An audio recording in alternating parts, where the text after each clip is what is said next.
Blood spread across the black and white tiles of Castellano's diner, the one place in Brooklyn where violence was forbidden for 60 years. Until tonight. A woman lay unconscious, struck down by a predator, while an entire room watched in cowardly silence.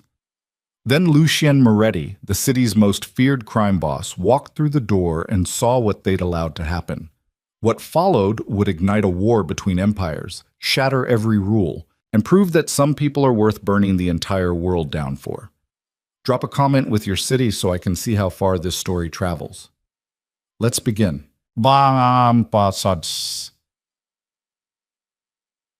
Rain hammered Brooklyn like God's fist trying to punch through concrete. The kind of storm that sent rats scrambling into subway grates and made even hardened criminals think twice about stepping outside.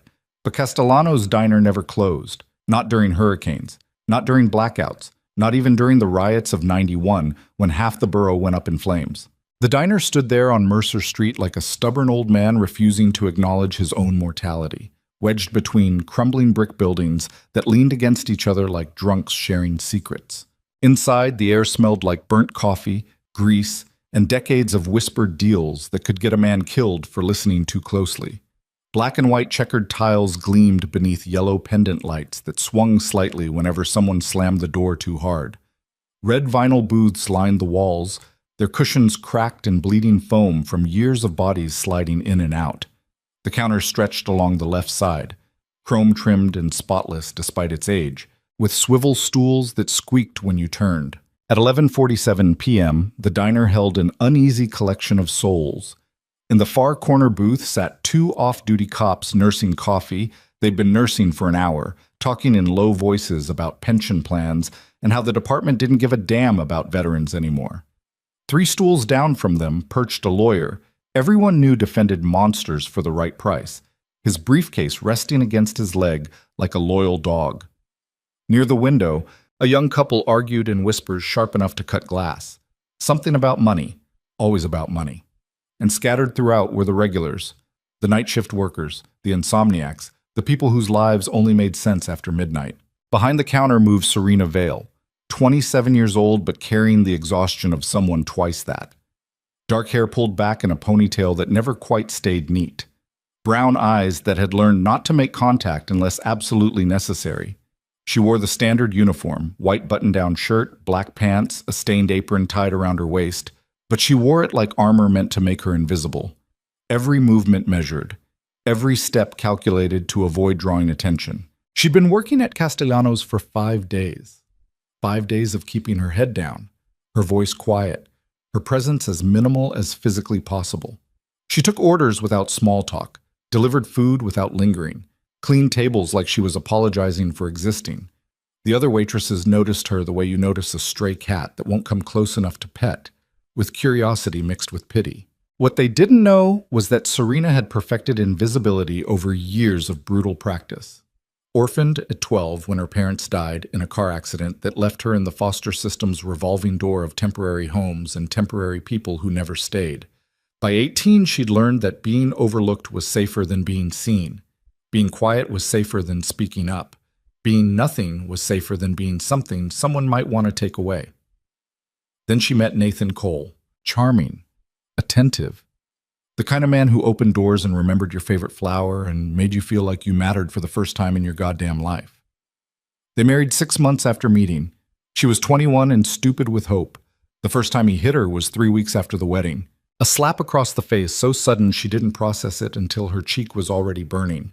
He cried afterward, apologized, swore it would never happen again. She believed him because she desperately needed to believe someone could love her without conditions. But it happened again and again and again. Slaps became punches. Punches became worse. Words became weapons sharper than any knife. He controlled everything. Where she went, who she talked to, what she wore, how she spoke.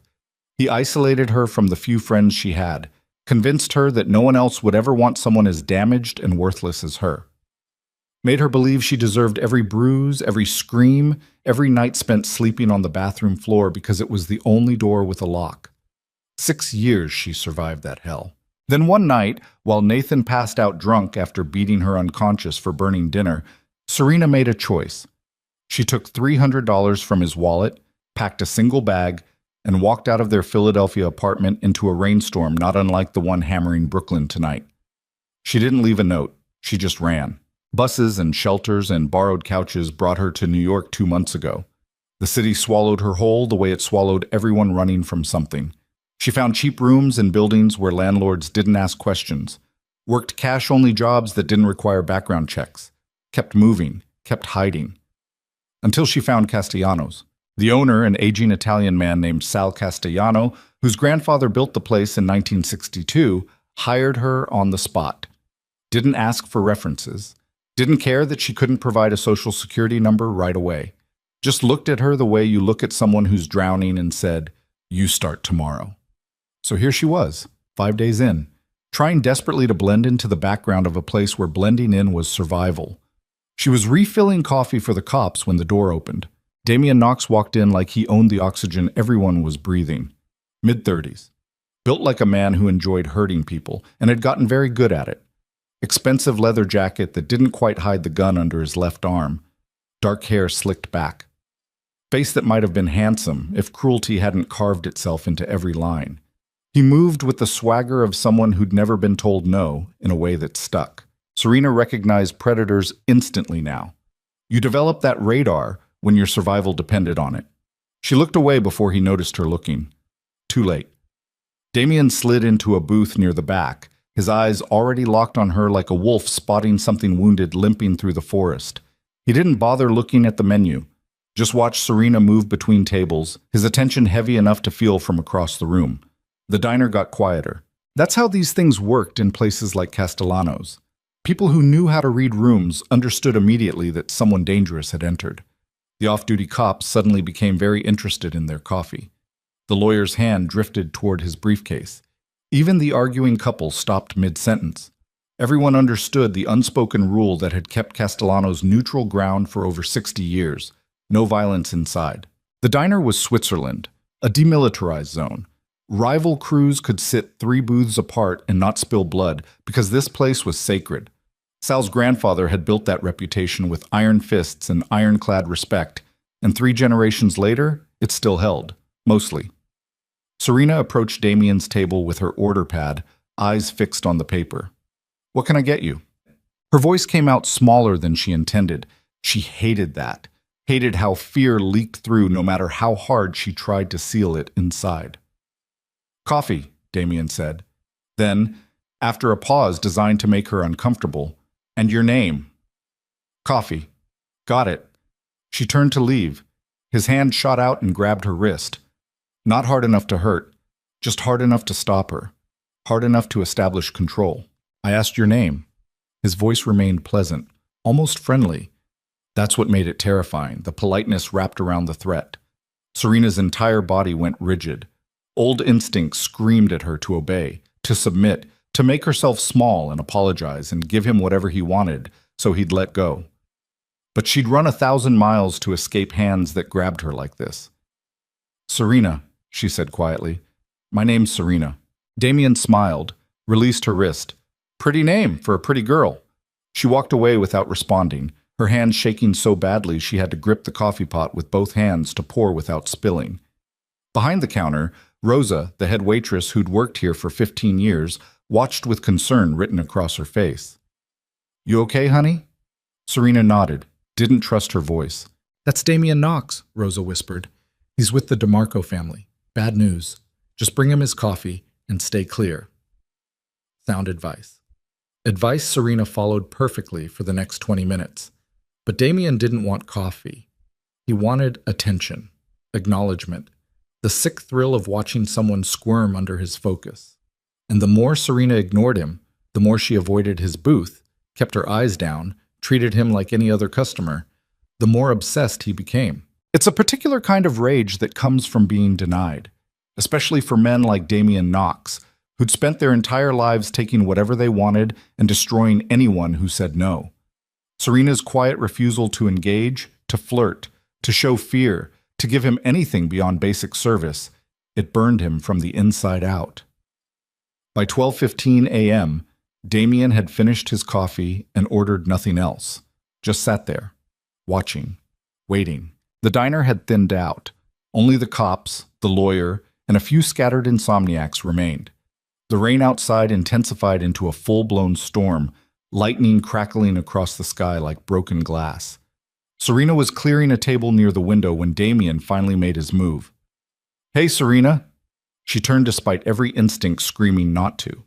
Damien gestured her over with 2 fingers, casual, like summoning a dog. Her feet moved before her brain could stop them. Survival instinct, obey before it gets worse. She reached his booth, order pad clutched like a shield. "Something else I can get you?" "Yeah." Damien leaned back, arms spread across the booth like he was holding court. "You can stop acting like you're too good to talk to me." I'm just working." "Bullshit." His voice hardened. "You've been avoiding me all night, walking past my table like I'm invisible. That's disrespectful." The diner had gone completely silent now. Everyone watching, everyone waiting to see how this played out. "I'm sorry if you feel that way," Serena said carefully. "I treat all the customers the same." "No, you don't." Damien's smile vanished. "I've been watching you. You smile at other people, chat with the regulars. But me? You act like I got the plague. Why's that?" "Because you're a predator," Serena thought. "Because I can smell the violence on you the same way I smelled it on my ex-husband every time he came home drunk and angry. Because I've spent 6 years learning to recognize men like you from across a crowded room." But she couldn't say that. "I don't mean any disrespect," she said instead. "If I made you uncomfortable, I apologize." Wrong answer. Damien's face darkened. "Uncomfortable? You think you got the power to make me uncomfortable? You're a fucking waitress. I should get back to work." She turned to leave. Damien lunged out of the booth and grabbed her by the hair. The ponytail gave him perfect leverage. He yanked her backward so violently she stumbled, her order pad clattering to the floor. Serena's hands flew up instinctively, not to fight back, but to protect her face from the blow she knew was coming. "You think you can walk away from me?" Damien snarled. The entire diner exploded into frozen silence, the kind of silence that happens right before something terrible and irreversible. One of the cops half rose from his booth. "Hey man, take it easy." Damien's free hand went to the gun under his jacket. Didn't pull it, just rested his palm on the grip, a clear message. The cop sat back down. And that's when Serena understood with crushing clarity that no one was coming to help her.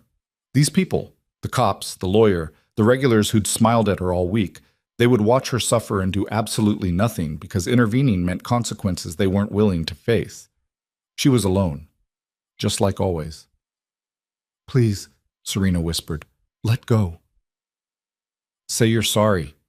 Damien's grip tightened in her hair. "Say it like you fucking mean it." "I'm sorry." Louder. "I'm sorry." "That's better." Damien leaned close enough that she could smell whiskey on his breath. "See how easy that was? All you had to do was show some goddamn respect." Then he shoved her.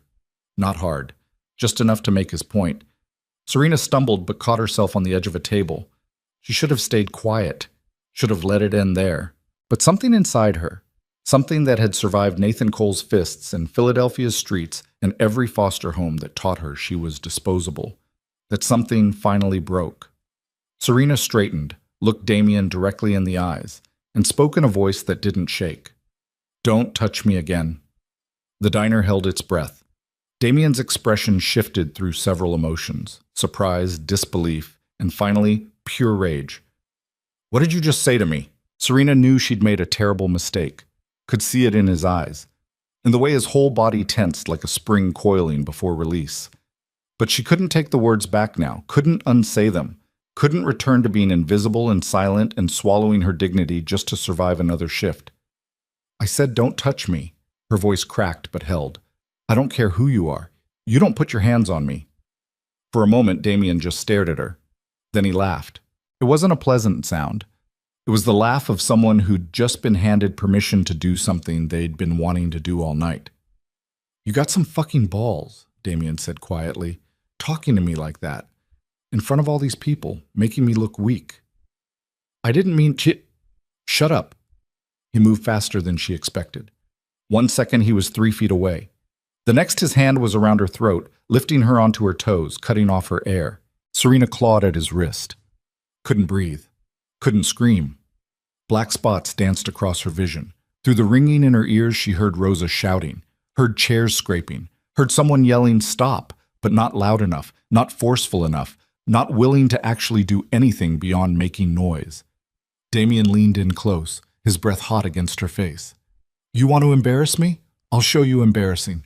Then he slammed his fist across her face with enough force to snap her head sideways. The world exploded into white pain. Serena's knees buckled. Damien released her throat, and she collapsed onto the black and white tiles like a puppet with cut strings. Her head cracked against the floor hard enough to bounce. Blood filled her mouth, copper and warm and overwhelming. She tried to push herself up. Couldn't. Her arms wouldn't work. Her vision blurred. Sounds became distant and underwater. The last thing she saw before darkness took her was the checkered floor beneath her face, blood spreading across the tiles in a pool that looked black under the yellow lights. The last thing she heard was the rain hammering against the windows like it was trying to break inside. And then nothing. The diner had gone completely silent. 60 years of sacred neutrality shattered in less than 30 seconds. Damien stood over Serena's unconscious body, breathing hard, his knuckles split and bleeding. He looked around the diner, at the cops who wouldn't meet his eyes, at Rosa frozen behind the counter, at the lawyer who'd suddenly become very interested in his briefcase. "Anyone got a problem with what just happened?" Damien's voice carried across the silence. "Anyone?" No one answered, exactly as he expected. He pulled out his wallet, threw two 20s on the table, and headed for the door. Paused halfway there, turned back to look at Serena's crumpled form one last time. "Respect," he said to no one in particular. "That's all I asked for." Then he pushed through the door into the storm and disappeared into the rain-soaked Brooklyn night. Behind him, the diner remained frozen in horrified silence for exactly 7 seconds. Then Rosa screamed. People rushed forward. The cops finally moved, one of them kneeling beside Serena and checking for a pulse with shaking hands. Someone yelled to call 911. Someone else grabbed napkins to stop the bleeding. But in the chaos and panic and guilt-soaked scrambling, no one noticed the front door opening again. No one heard the rain increase for just a moment as someone stepped inside. No one saw Lucian Moretti walk through the threshold and stop dead, his eyes locked on the pool of blood spreading across his grandfather's diner floor. The silence that followed wasn't the silence of fear. It was the silence of the world holding its breath before a storm that would reshape everything it touched. Lucien Moretti stood 6'2", with the kind of presence that made rooms rearrange themselves around him. Tailored charcoal suit despite the late hour. Dark hair perfectly styled. Face that could have belonged to a Wall Street executive if not for the coldness in his gray eyes. The kind of cold that came from making decisions most people couldn't stomach before breakfast. He was 33 years old and controlled half of Brooklyn's underground through a combination of brutal efficiency and his family's legacy stretching back 3 generations. The Moretti name carried weight that bent cops, politicians, and rival crews alike. People whispered it with respect, with fear, with the understanding that crossing the Morettis meant consequences that ended careers, families, and lives. But right now, Lucian wasn't thinking about any of that. He was staring at this blood on his grandfather's floor, at the unconscious woman surrounded by people who'd done nothing to stop this, at the violation of the one sacred rule that had protected this place since before he was born. His face showed nothing, not anger, not shock, nothing. That's what made it terrifying. Rosa recognized him instantly, started crying harder. "Mr. Moretti, I'm so sorry. We tried to stop him. He just..." "Who?" One word. Quiet. Sharp as a blade sliding between ribs. Damien Knox. He's with the DeMarcos. He attacked her and then he left." Lucian's eyes never left Serena's unconscious form. "How long ago?" Maybe 2 minutes. He went toward..." Lucian was already moving. He crossed the diner in 4 strides, pushed through the door into the rain, and pulled out his phone. Made one call. Didn't say hello, just spoke 3 sentences. "Damien Knox, DeMarco family. Find him." Then he hung up and walked back inside. The diner watched him with the collective nervousness of people who knew they'd failed a test they didn't know they were taking. Lucien ignored them. Crossed to where Serena lay surrounded by napkins soaking up blood, knelt down beside her with the kind of careful precision you'd use approaching something fragile and dangerous at the same time. Up close, he could see the damage clearly. Split lip bleeding freely. Bruise already forming across her left cheekbone in violent shades of purple and red. Shallow breathing, eyes moving rapidly beneath closed lids like she was trying to escape even while unconscious. But what struck him wasn't the visible injuries.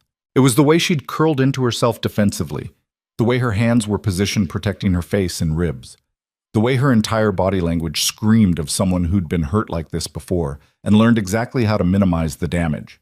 Something cold and sharp twisted in Lucien's chest. He'd seen plenty of violence in his life, ordered most of it, but this felt different. This felt like something ugly and cowardly that violated rules deeper than any criminal code. "Ambulance is 3 minutes out," one of the cops said nervously. Lucien didn't acknowledge him, just carefully, so carefully, brushed a strand of blood-matted hair away from Serena's face. Her eyes fluttered open, confused, disoriented, terrified. She saw Lucien's face hovering over hers and panic exploded behind her eyes. She tried to scramble backward, couldn't coordinate her limbs, just thrashed weakly like a bird with a broken wing. "No, please, I'm sorry, please don't." The words came out slurred and desperate, begging. The sound of someone who'd apologized for existing so many times it became reflex. Lucien went completely still. "You're safe. I'm not going to hurt you." But Serena wasn't hearing him, wasn't seeing him. She was somewhere else entirely, somewhere dark, where hands meant pain and voices meant danger and survival, meant making yourself small enough to disappear.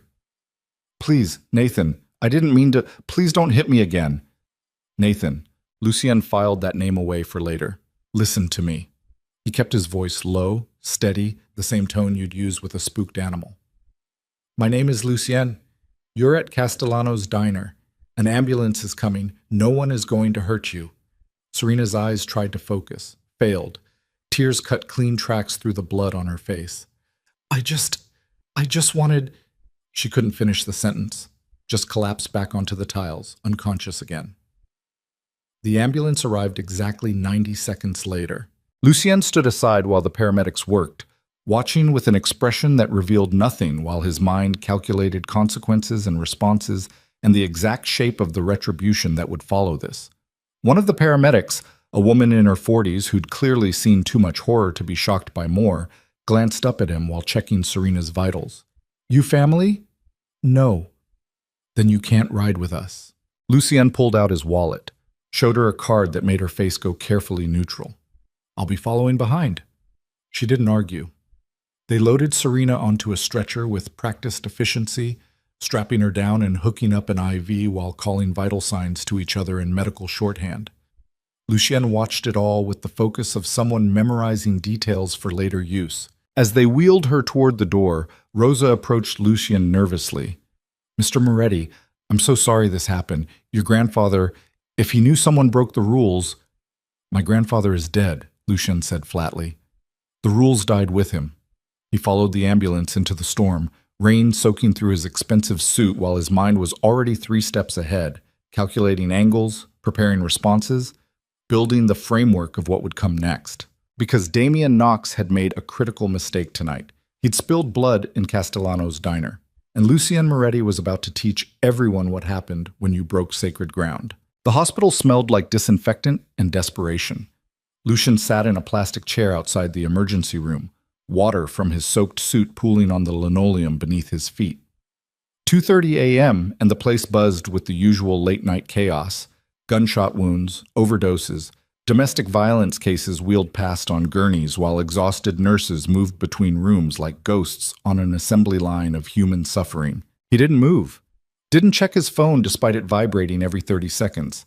Just sat there with his hands clasped between his knees, staring at nothing while his mind worked through the mathematics of retribution. 20 minutes later, a doctor emerged. Young, Indian, tired eyes behind wire-rimmed glasses. "You're here for Serena Vale?" Lucien stood. "How is she?" Not a question. A demand. The doctor hesitated, clearly trying to figure out Lucien's relationship to the patient and whether sharing information violated some privacy law he'd get sued over later. Then he looked at Lucien's face, really looked, and decided some rules weren't worth dying over. Concussion, fractured cheekbone, Split lip requiring 4 stitches, severe bruising to the throat consistent with strangulation. She's stable, but we're keeping her overnight for observation. He paused. This wasn't an accident. No. Does she have family we should contact? No. The doctor waited for elaboration, received none, shifted uncomfortably. The police will want to speak with her when she wakes up. They can wait. Lucien's tone suggested this wasn't negotiable. Sir, I don't think you understand. I understand perfectly. Lucien pulled out his wallet again, removed a different card this time. Business card. Heavy stock. Simple black text on white background with a phone number and nothing else. He handed it to the doctor. If anyone asks questions about her condition, you call this number first, understand? The doctor looked at the card. His face went carefully blank. Understood. What room? 314, but visiting hours... Lucien was already walking away. He found the room easily enough. Private. Quiet. The kind you got when someone made a phone call and hospital administrators suddenly remembered they valued their funding sources. Inside, Serena lay in the adjustable bed, hooked up to monitors that beeped softly in the darkness. An IV drip fed clear liquid into her left arm. Her face had been cleaned of blood, revealing the full extent of the damage, swollen, discolored, a roadmap of violence written in bruises. She was awake, staring at the ceiling with the 1,000-yard stare of someone whose body was present but mind had fled somewhere safer. She didn't acknowledge Lucien when he entered, didn't move, just kept breathing in shallow, measured breaths like she was rationing oxygen. Lucien pulled the visitor's chair closer to the bed, sat down, waited. 30 seconds of silence stretched between them. Then Serena spoke without looking at him. Her voice came out rough, damaged from the strangulation. You should leave. Why? Because I'm bad luck. Everyone who gets close to me... She stopped, swallowed painfully. Just go. Lucien leaned back in the chair, completely relaxed despite the late hour and the blood still on his cufflinks. I've been shot at 16 times in my life, stabbed twice, survived 3 attempts to poison me and 1 very creative car bomb. I don't believe in luck, just consequences. That got her attention. She turned her head slowly, wincing at the movement, and looked at him properly for the first time. Recognition flickered behind her eyes, not of his face, but of his type. Dangerous, powerful. The kind of man who made problems disappear. Who are you? Not really asking. More like confirming a suspicion. Lucien Moretti. Understanding washed over her features. Even someone as disconnected from Brooklyn's underworld as Serena had heard that name, had heard the stories. The Moretti family didn't just run businesses, they ran entire neighborhoods, controlled shipping routes, construction contracts, union votes. Police commissioners returned their calls. Judges remembered their campaign contributions. Fear should have followed that understanding. Instead, Serena just looked tired. Then you definitely should leave. I can't afford enemies like the ones you have. You already have them. Damien Knox made sure of that. She flinched at the name, closed her eyes. I should have kept my mouth shut. Should have just... Her voice cracked. I know how to survive men like him. I've done it before. I got tired of swallowing it. Swallowing what? Everything. The fear. The humiliation. Pretending it doesn't destroy you piece by piece until there's nothing left but this. She gestured vaguely at herself, at the hospital room, at the entire situation. This pathetic mess who can't even work a waitress job without getting her skull cracked open. Lucien studied her in the dim light. Most people confronted with violence either collapsed into victimhood or inflated with righteous anger. Serena did neither. She just stated facts with the detached clarity of someone who'd stopped being surprised by how cruel the world could be. Tell me about Nathan. He said it casually, like they were discussing weather. Serena's whole body went rigid. How do you... You said his name in the diner before you passed out. I don't want to talk about Nathan. Then don't talk. Just listen. Lucien leaned forward, elbows on his knees. Damien Knox assaulted you in my grandfather's establishment, violated 60 years of neutrality, made everyone in that room complicit through their silence. That means he disrespected me, my family, and everything we've built in this city. So now I have a choice. I can let it slide, show weakness, invite more challenges, watch my empire crack from the inside out. Or I can respond proportionally. Send a message that restores order. Proportionally, Serena's laugh came out bitter and broken. That's a nice word for what you people do to each other. You people? Criminals, gangsters, men who think violence solves everything. It doesn't solve everything, Lucian agreed, but it solves some things very effectively. Serena turned away again, staring back at the ceiling. I just want to disappear, find another city, another job, another... She stopped, took a shaky breath. I'm good at disappearing. I know. That brought her eyes back to him, suspicious now. What's that supposed to mean? It means you move like someone who's been running for years, someone who's learned to take up as little space as possible, someone who apologizes for existing. Lucian's voice remained neutral, factual. Nathan taught you that, didn't he? The monitors beeped faster as Serena's heart rate spiked. Stop. How long were you married to him? I said stop. 6 years, 7? Long enough that you started believing everything he told you about yourself. That you were worthless, damaged, that no one else would ever... Shut up! Serena tried to sit up, gasped in pain, fell back against the pillows. Tears cut down her face. You don't know anything about me, about what I survived. You don't get to analyze me like I'm some broken thing you can fix. Lucienne didn't react to the outburst, just waited while she cried, harsh, angry sobs that shook her whole frame and made the monitors scream warnings about elevated vitals. A nurse poked her head in, saw Lucienne, and quietly backed out. When Serena finally ran out of tears, her voice came out raw and defeated. Nathan was my husband, past tense. I left him 2 months ago, took $300 and ran. He doesn't know where I am, and I plan to keep it that way. Happy? No. She blinked at him. What? I'm not happy about any of this, about what Damien did to you, about whatever Nathan did before that, about the fact that you think disappearing is the only solution. Lucian stood, straightened his jacket. But I'm going to fix the parts I can fix, starting with Knox. Don't. Serena's voice carried sudden urgency. Don't go after him because of me. I'm not worth starting a war over. This isn't about worth. It's about rules. Rules, she laughed again, hollow and sharp. Men like you don't follow rules. You make them up as you go and break them when it's convenient. You're wrong. Lucian headed for the door, paused with his hand on the frame. My grandfather built Castellano's Diner as neutral ground in 1962.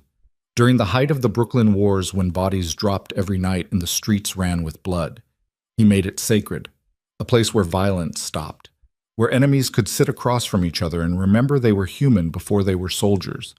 That rule kept people alive for 60 years, kept families intact, gave this city one small corner where mercy mattered more than territory. He looked back at her. Damien Knox pissed on that legacy tonight, so no, I'm not doing this for you. I'm doing it because if I let him walk away, the rule dies completely. And without that rule, we're just animals tearing each other apart until nothing's left but corpses and ashes. Serena stared at him. You really believe that? I have to believe something, otherwise this life doesn't make any goddamn sense. He left before she could respond. The hallway outside stretched empty and fluorescent. Lucian pulled out his phone and checked the messages he'd been ignoring. 37 in total. Most from his underboss Marco asking for instructions. 2 from his sister Angela demanding to know where he was. 1 from his lawyer reminding him about a meeting tomorrow afternoon that Lucian had already forgotten about. And 1 from an unknown number. Found him. Sending location now. A second message followed immediately. GPS coordinates. An address in Red Hook, Warehouse District. Lucian made 3 calls on his way to the elevator. First to Marco. Get everyone ready. Full crew. Red Hook Warehouse District. I'll send the exact address. Marco's voice came back tense, excited. We moving on the DeMarcos? Not yet. Just one of theirs. Knox? Yes. About fucking time. Marco's voice carried the satisfaction of someone who'd been waiting for permission to unleash violence. He's been talking shit for months, disrespecting the family. This thing at the diner, everyone's going to hear about it by morning. We don't respond hard. We look weak. We'll respond, but controlled. Precision. Not a war. Not yet. Understood. When? Now. Lucien hung up. Second call went to his head of security. Brief, direct. I need a property. Manhattan. Secure, private, full security. No paper trail. How fast can you arrange it? By tomorrow morning, if you're not picky about location. I'm not. Do it. Third call to his sister Angela. She answered on the first ring despite the ungodly hour, her voice sharp with worry and irritation in equal measure. Where the hell are you? Marco's been blowing up my phone saying you went dark. I'm fine. You don't sound fine. You sound like you're about to do something stupid. Lucien stepped into the elevator, pressed the button for the ground floor. Define stupid. Anything that gets you killed or arrested. Anything that starts a war we're not ready for. Anything that makes me regret convincing Dad to leave you in charge before he died. Their father's death 3 years ago had shifted everything. Heart attack. Sudden. Left Lucien inheriting an empire he'd been groomed for but never expected to actually run this early. Angela, older by 2 years, smarter by several degrees, but born the wrong gender in a business where tradition mattered more than talent, had stepped aside gracefully, became his consigliere. The voice of reason when Lucien's instincts leaned toward fire instead of calculation. She was usually right. Someone broke the rule at Castellanos, Lucien said quietly. Silence on the other end, then, fuck. Yeah. Who? Damian Knox, DeMarco Crew. Double fuck. Angela's mind was already racing through implications. You can't let that stand, but if you hit him, Vincent DeMarco takes it as a declaration. I don't care what Vincent takes it as. Lucien, he beat a woman unconscious in grandfather's diner, in front of witnesses, made everyone watch, made them complicit. His voice stayed level, but something cold leaked through underneath. I let that slide. We're done. Every crew in Brooklyn will test us. Every punk with ambition will think the Morettis went soft. Angela sighed. I know, I'm not saying you're wrong. I'm saying be smart about it. Knox is connected. He's Vincent's nephew, for Christ's sake. You touch him, you better kill him. And even then, I'm not killing him tonight. That surprised her into silence. I'm sending a message, Lucien continued, clear enough that everyone understands the price of disrespect. Vague enough that Vincent can't justify open war. Something that restores the balance without tipping the whole city into chaos. And what message is that? The elevator doors opened. Lucien stepped into the lobby where rain still hammered against the windows like it wanted inside. That Castellanos diner is sacred ground, and sacred ground has guardians. He hung up before Angela could argue. Outside, his car waited. Black Mercedes, bulletproof glass. Marco behind the wheel and 2 more soldiers in the back seat. They straightened when Lucien slid into the passenger seat, water dripping from his clothes. Marco glanced at him. You good? Drive. They drove. Red Hook at 3 a.m. looked like the end of the world had started but given up halfway through. Industrial wasteland. Abandoned warehouses with broken windows like missing teeth. Shipping containers stacked like rusted tombs. The kind of place where people went when they wanted to do things that couldn't happen in daylight. The address led them to a warehouse at the edge of the waterfront. Old, brick, graffiti covering every available surface in layers of territorial markings and artistic despair. 2 cars parked outside. Both expensive. Both out of place in this neighborhood. Marco killed the engine 3 blocks away. They approached on foot through the rain, 4 men moving through shadows with the practiced silence of predators who'd hunted together before. Inside the warehouse, voices echoed. Lucien paused outside a side entrance, listening. Damian Knox's voice carried clearly, loud, drunk, telling some story about the diner to an audience that laughed at the right moments, bragging, making himself the hero of his own narrative. Marco looked at Lucien, waiting for the signal. Lucien pulled out his phone, sent a text. 30 seconds later, the warehouse's front entrance exploded inward with a crash of splintering wood, and the rest of his crew poured inside. 8 men armed with baseball bats and tire irons and controlled fury. The laughter died instantly. Lucian walked through the side entrance while chaos erupted in the main space. Damien's crew scrambled, reaching for weapons, shouting questions, trying to process the sudden invasion. Marco and the others moved like a well-oiled machine, disarming, subduing, breaking bones only when necessary to establish dominance. It was over in 90 seconds. Damien Knox found himself on his knees in the center of the warehouse floor, surrounded by Lucien's men while his own crew lay groaning in various states of consciousness around him. Blood ran from his nose where someone had hit him with something heavy. His earlier confidence had evaporated, replaced by the dawning realization that he'd miscalculated badly. Lucien approached slowly, hands in his pockets, expression neutral. Damien Knox. Moretti, listen, this is a misunderstanding. Is it? Lucien stopped 3 feet away. Explain the misunderstanding. The diner. That bitch disrespected me. She needed to learn. Marco stepped forward and backhanded Damien so hard his head snapped sideways. Blood and teeth hit the concrete. Try again, Lucien suggested, without calling her a bitch. Damien spat blood. His eyes darted between the men surrounding him, calculating odds and finding nothing good. The waitress, she was rude. I was teaching her manners. I didn't know, I forgot about the rule. You forgot. Yes, I'm sorry. It won't happen again. Lucien crouched down until they were eye level. You're right. It won't. Because you're going to do 3 things. First, you're going to leave New York. Tonight. Permanently. Second, you're going to tell Vincent DeMarco that you violated sacred ground and the Morettis showed mercy by not killing you. Third, he pulled out a folded piece of paper from his jacket, handed it to Damien. You're going to write a check for $50,000 to this domestic violence shelter in Queens. Right now. Damien stared at the paper, then at Lucien. You're fucking joking. Do I look like I'm joking? Vincent will never let me just leave. Vincent will be thrilled you're alive to leave. Because if you stay in this city one more day, I'll kill you and everyone you've ever cared about, starting with your mother. The warehouse went dead silent. Damien's face cycled through several emotions, defiance, disbelief, rage, before landing on fear. Because everyone knew Lucien Moretti didn't make empty threats. If he said he'd kill your mother, he'd already located her address and planned the execution down to which flowers would be at the funeral. You can't, my family. Your family will bury you and move on. That's what families do. But Serena Vale. Lucien's voice dropped to something quiet and lethal. She doesn't have family, doesn't have protection. Just a dead-end job in a diner trying to survive one more day without someone like you destroying what little peace she's managed to find.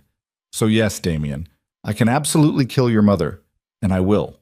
Unless you do exactly what I tell you. Marco produced a pen and checkbook retrieved from Damien's jacket, held them out. Damien's hands shook as he took them. This is insane. Write. He wrote. The check came out sloppy but legible. $50,000 made out to the Queens Domestic Violence Resource Center. Damien signed it with hands that trembled hard enough to smudge the ink. Lucien took the check, examined it, folded it carefully into his inside pocket. You have 6 hours to leave the city. If I see you again, if I hear your name again, if you so much as send a postcard from wherever you end up. He didn't finish the sentence, didn't need to. Damien nodded frantically, blood and spit running down his chin. I'm gone. I swear, you'll never see me again. Good.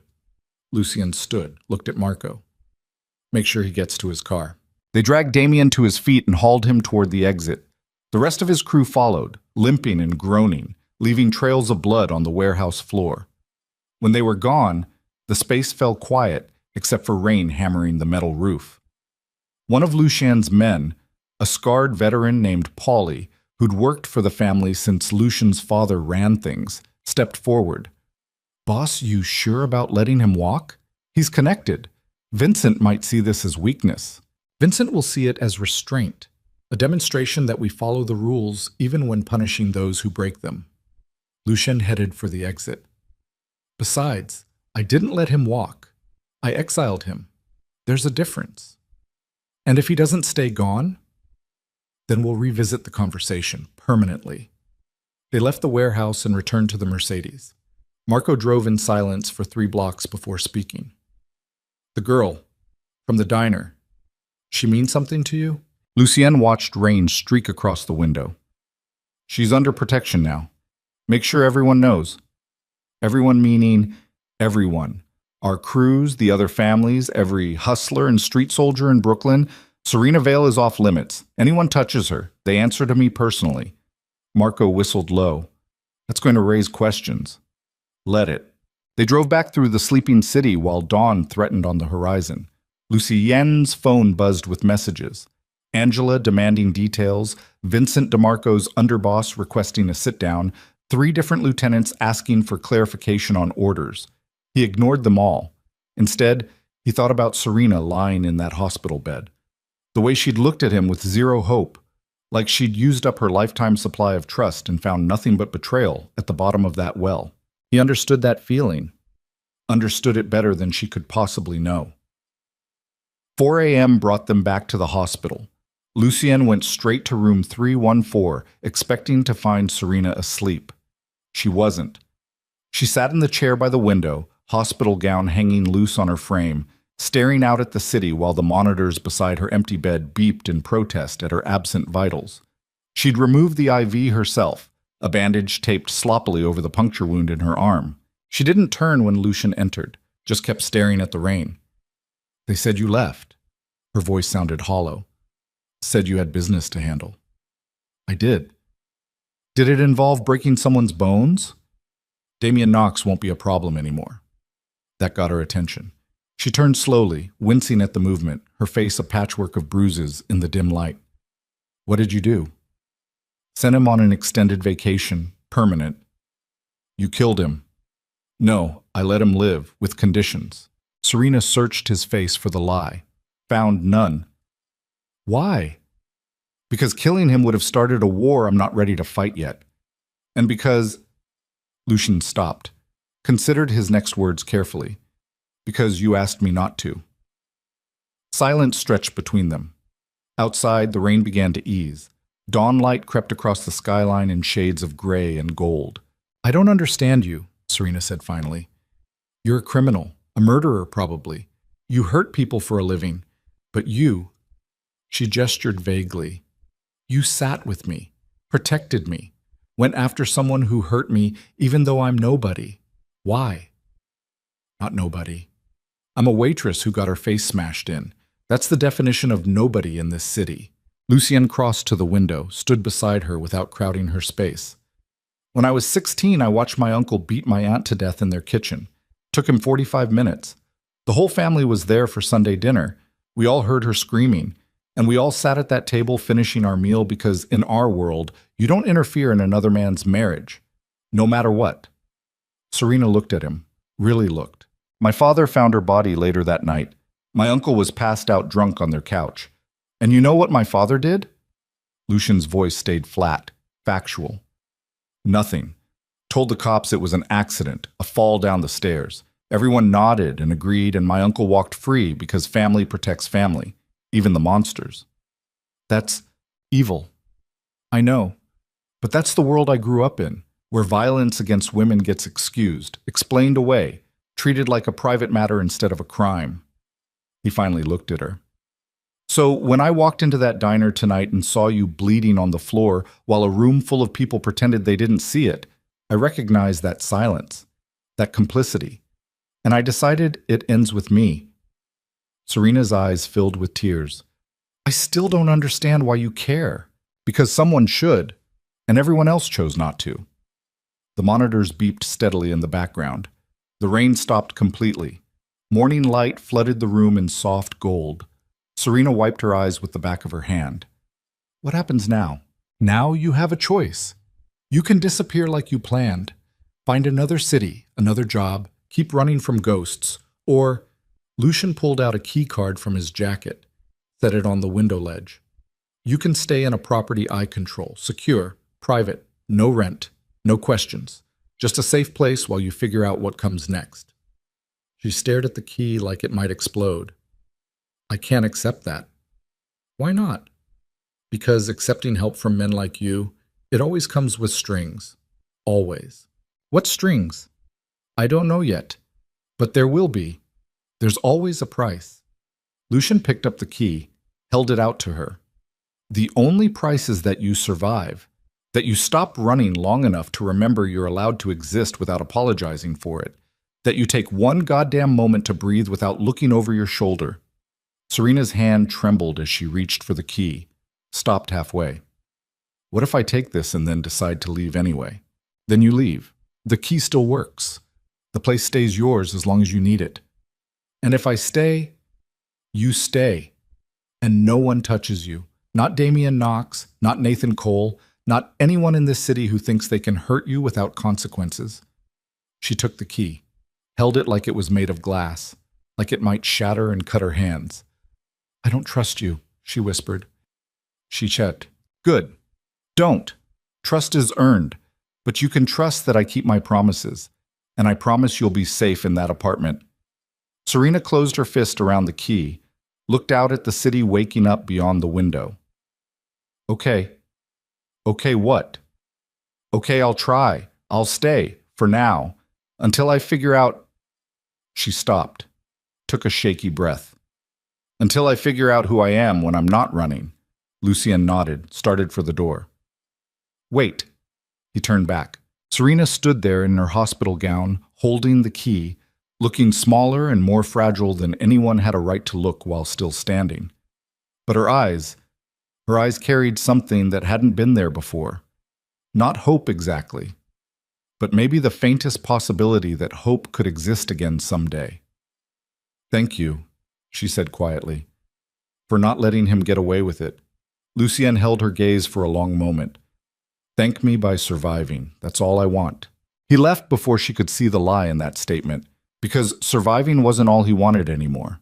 He wanted her safe, wanted her healing, wanted her to look at him someday without fear, and that want terrified him more than any bullet or blade ever had, because Lucien Moretti had built his entire life on control, on discipline, on never letting emotion compromise strategy. But standing in that hospital room watching Serena hold a key like it was the first real thing anyone had ever given her. Control felt like a lie he'd been telling himself for far too long. The sun rose over Brooklyn. Somewhere across the city, Damian Knox packed a bag with shaking hands and booked a one-way ticket to Miami. Somewhere in Queens, a domestic violence shelter received an unexpected $50,000 donation that would change hundreds of lives. And somewhere in a penthouse overlooking Manhattan, an empty apartment waited for a woman who'd spent 6 years learning to disappear. But the story, the real story, was just beginning. Because violence has consequences, and mercy has a price. And Lucien Moretti was about to learn that protecting someone meant more than keeping them alive. It meant teaching them how to live again, even if that meant tearing down every wall he'd ever built around his own scarred heart. The Manhattan penthouse sat 37 floors above the city, like a fortress built from glass and steel and money that didn't ask questions. Floor-to-ceiling windows overlooked Central Park to the north and the glittering chaos of Midtown to the south. Hardwood floors polished to a mirror shine. Furniture that cost more than most people earned in a year. Everything clean, modern, impersonal, the kind of place designed for people who valued security over warmth. Serena stood in the middle of the living room 3 days after leaving the hospital, holding a single duffel bag containing everything she owned, and felt like an intruder in someone else's life. The bruises on her face had deepened into spectacular shades of purple and yellow. The stitches in her lip pulled when she talked. Her ribs ached with every breath. But the physical damage was healing faster than the psychological wreckage that came with it. She'd spent the first night sitting on the edge of the king-sized bed, fully clothed, watching the door, waiting for it to open, waiting for Lucien to walk in and explain what he really wanted, what price she'd actually have to pay for safety. The door never opened. The second night, she managed 4 hours of sleep interrupted by nightmares where Damien's face morphed into Nathan's and back again, both of them laughing while she bled on checkered tiles that stretched to infinity. By the third day, she'd started to believe, cautiously, tentatively, that maybe Lucien had meant what he said. Maybe there were no strings. Maybe she could actually breathe here. The thought terrified her more than any threat ever had. Because hope was dangerous. Hope made you vulnerable. Hope set you up for the fall that would hurt worse than any fist. Her phone buzzed. Unknown number. Her stomach clenched instinctively. Then she saw the message. Security delivered groceries. Fridges stocked. Don't worry about paying me back. L. No demand, no expectation, just information. Serena walked to the kitchen, all granite counters and stainless steel appliances that looked like they'd never been used, and opened the refrigerator. It was packed, fresh vegetables, fruit, milk, eggs, bread, coffee. Real food, not the cheap processed garbage she'd been living on for months. Something inside her chest cracked open. She sat down on the kitchen floor and cried for 20 minutes straight. Not from pain, not from fear. From the overwhelming disorientation of being treated like she mattered by someone who had absolutely no reason to care. When the tears finally stopped, she pulled herself together, washed her face, and did something she hadn't done in years. She cooked herself dinner, nothing fancy. Just scrambled eggs and toast. But she took her time, cracked the eggs carefully, buttered the bread, set a plate at the dining table overlooking the city, and sat down and ate slowly, tasting every bite, feeling the simple normalcy of it settle into her bones. For the first time in longer than she could remember, Serena felt almost human. That feeling lasted exactly 4 more days. On the 8th day in the penthouse, Serena woke up at 6 a.m. to her phone buzzing incessantly. Not a call. Messages. Dozens of them flooding in from a number she didn't recognize but somehow knew with sick certainty. Her hands shook as she opened the first one. I found you. 3 words. That's all it took to shatter everything. The second message came through while she stared at the first. Did you really think you could hide from me, Serena? Did you think running to New York would save you? Third message. A photo this time. Of the penthouse building, taken from street level. Recent. She could see today's date stamped in the corner. Fourth message. Nice place. Way above your pay grade. Who are you fucking to afford this? The phone slipped from her hands and clattered onto the hardwood floor. Nathan. Nathan had found her. Panic slammed into Serena like a freight train. Her breath came in short, sharp gasps that wouldn't fill her lungs. Black spots danced across her vision. The room spun. How? How did he find her? She'd been so careful. No social media, no contact with anyone from Philadelphia, cash-only transactions. Burner phone. Then she remembered. The online order. 2 days ago, she'd ordered books from a website using an old email account, an account she'd shared with Nathan during their marriage, an account that still had their old shared credit card attached, an account that auto-populated her new delivery address. One moment of carelessness. That's all it took. Her phone buzzed again. She scrambled to pick it up with hands that wouldn't stop shaking. I'm downstairs. The words punched through her like a bullet. No. No, no, no. This couldn't be happening. Not here. Not in the one place she'd started to feel safe. Serena ran to the window and looked down 37 floors to the street below. Couldn't see details from this height, just cars and people moving like ants. Any one of them could be Nathan. Her phone buzzed. Building security is tight. Impressive. But I've got time. I can wait. Or you could just come down and we can talk like adults. Your choice, baby. Baby. He used to call her that. Before the hitting started, before the screaming, before the nights when she'd lock herself in the bathroom and pray he'd pass out before breaking down the door. Another message. Or maybe I'll just introduce myself to your new boyfriend, Lucien Moretti, right? That's whose place this is. I did my research. Powerful guy. Dangerous guy. Does he know what a worthless lying whore you really are? Does he know you're still married? Serena's legs gave out. She collapsed against the window, sliding down until she sat on the floor with her knees pulled to her chest, phone clutched in shaking hands. Still married. Technically true. She'd run before filing for divorce. Too afraid Nathan would contest it. Too broke to afford a lawyer. Too desperate to get away to worry about paperwork. But Lucien didn't know that. Didn't know she was legally bound to the man who'd spent 6 years destroying her piece by piece. Another message. 5 minutes? Then I'm calling him myself. I've got his number, found it online, public record. Amazing what you can learn when you actually try. Serena's mind raced. Options. She needed options. Call the police. And say what? That her estranged husband was standing outside a building where she lived in an apartment that belonged to a known crime boss? That would go great. Call Lucien and admit she'd lied by omission about her marriage? Admit she'd brought this danger right to his doorstep? Or just run. Again. Always running. Her phone rang. Actual call this time. Unknown number. She answered before she could stop herself. Nathan. There's my girl. His voice poured through the speaker like poison. Smooth, warm. The voice that had once made her feel loved before she learned it was just another weapon. I've missed you, Serena. 6 years together and you just vanish? That hurt. Really hurt. How did you find me? Her voice came out broken. Does it matter? I found you. That's what's important. And now we're going to fix this.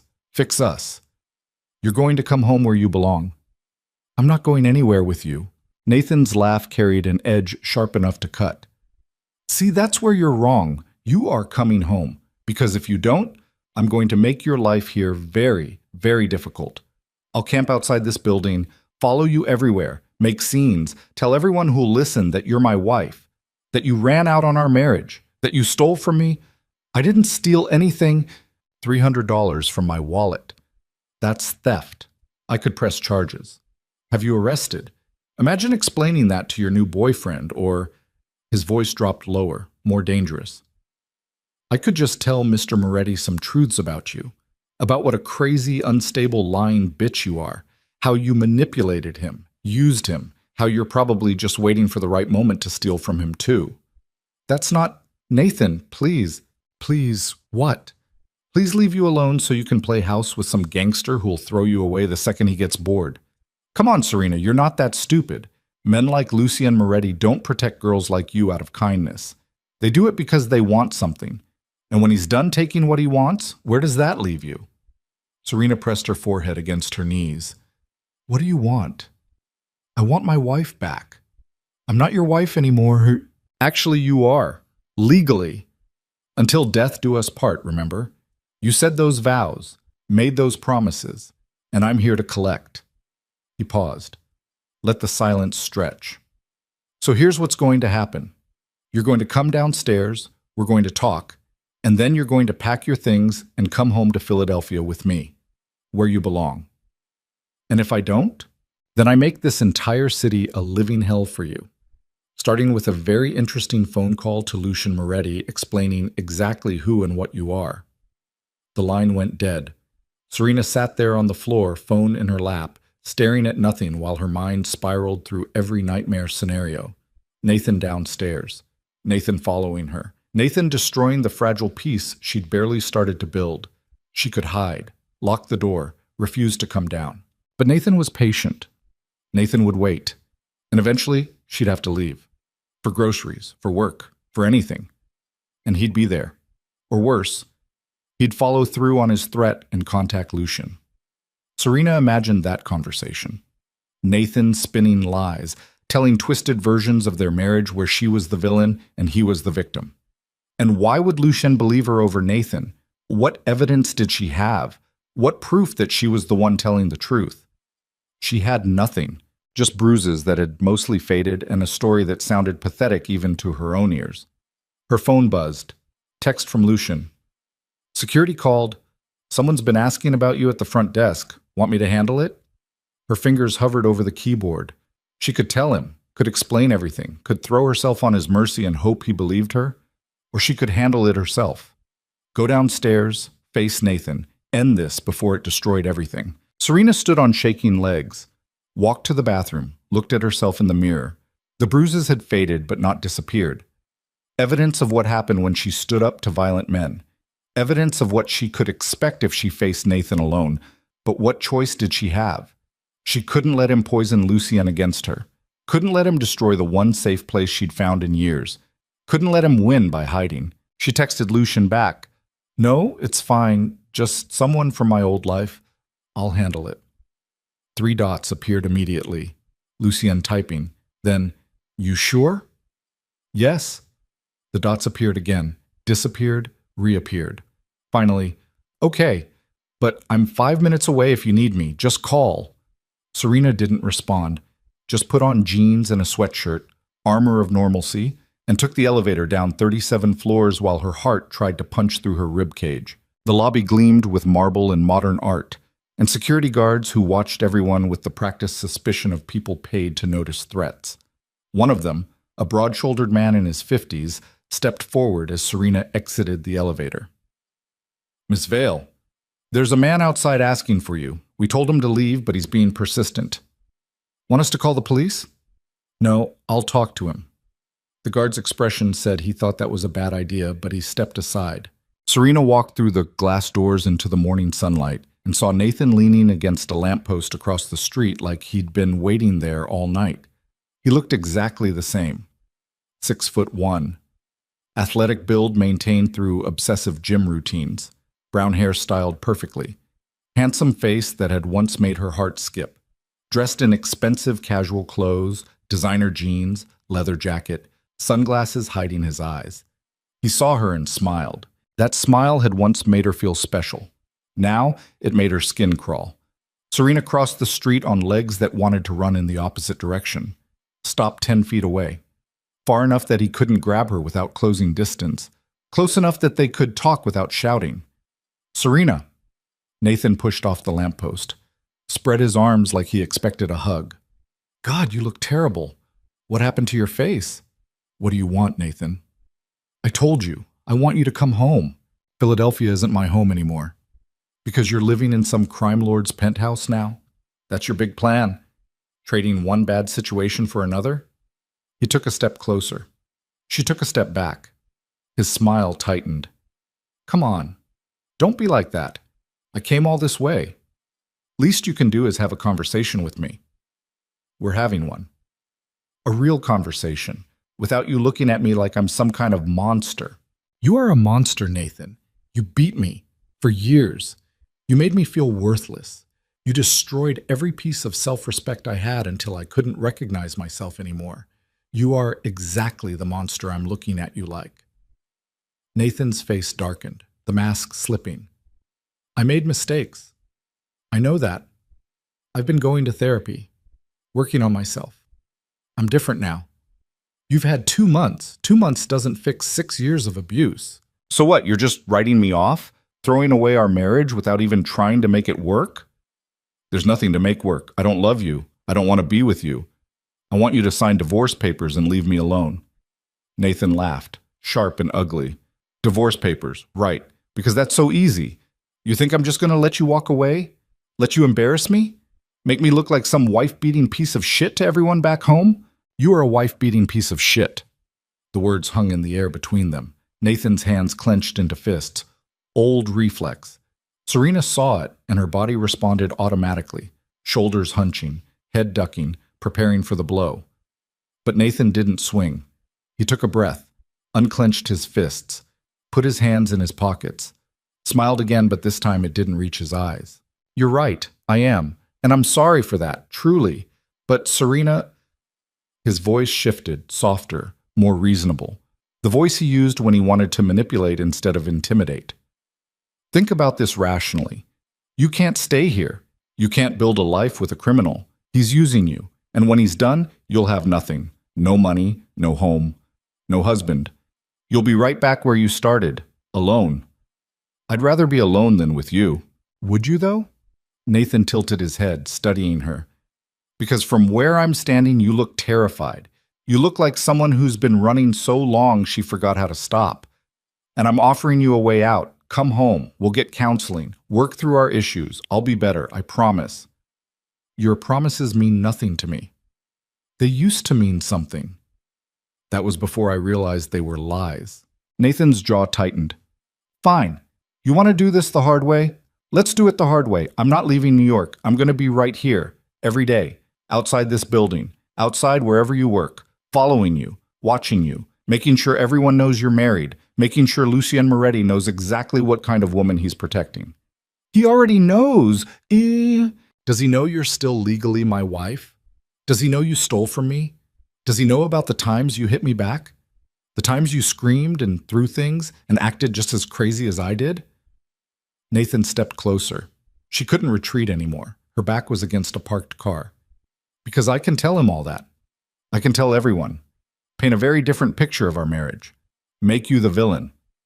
Who do you think they'll believe, Serena? The successful businessman whose wife abandoned him? Or the broke waitress shacking up with a mobster?"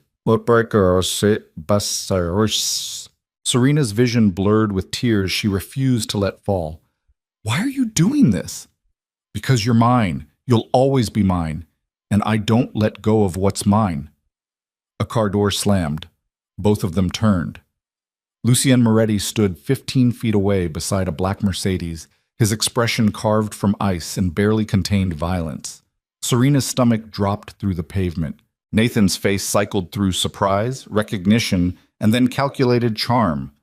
He stepped back from Serena, hands out in a placating gesture. Mr. Moretti, I've heard a lot about you. I'm Nathan Cole, Serena's husband. The word husband landed like a bomb. Lucian's eyes flicked to Serena. She couldn't read his expression, couldn't tell if he was angry or disappointed or just done with all of this. Husband.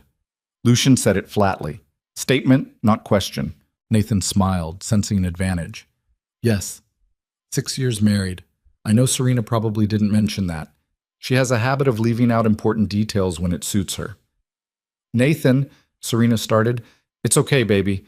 Mr. Moretti deserves to know the truth about us, about why you ran, about the fact that you're still legally my wife, and are you threatening her? Lucian's voice cut through Nathan's speech like a blade through flesh. Nathan blinked. What? No, I'm just trying to talk to my wife. Are you threatening her?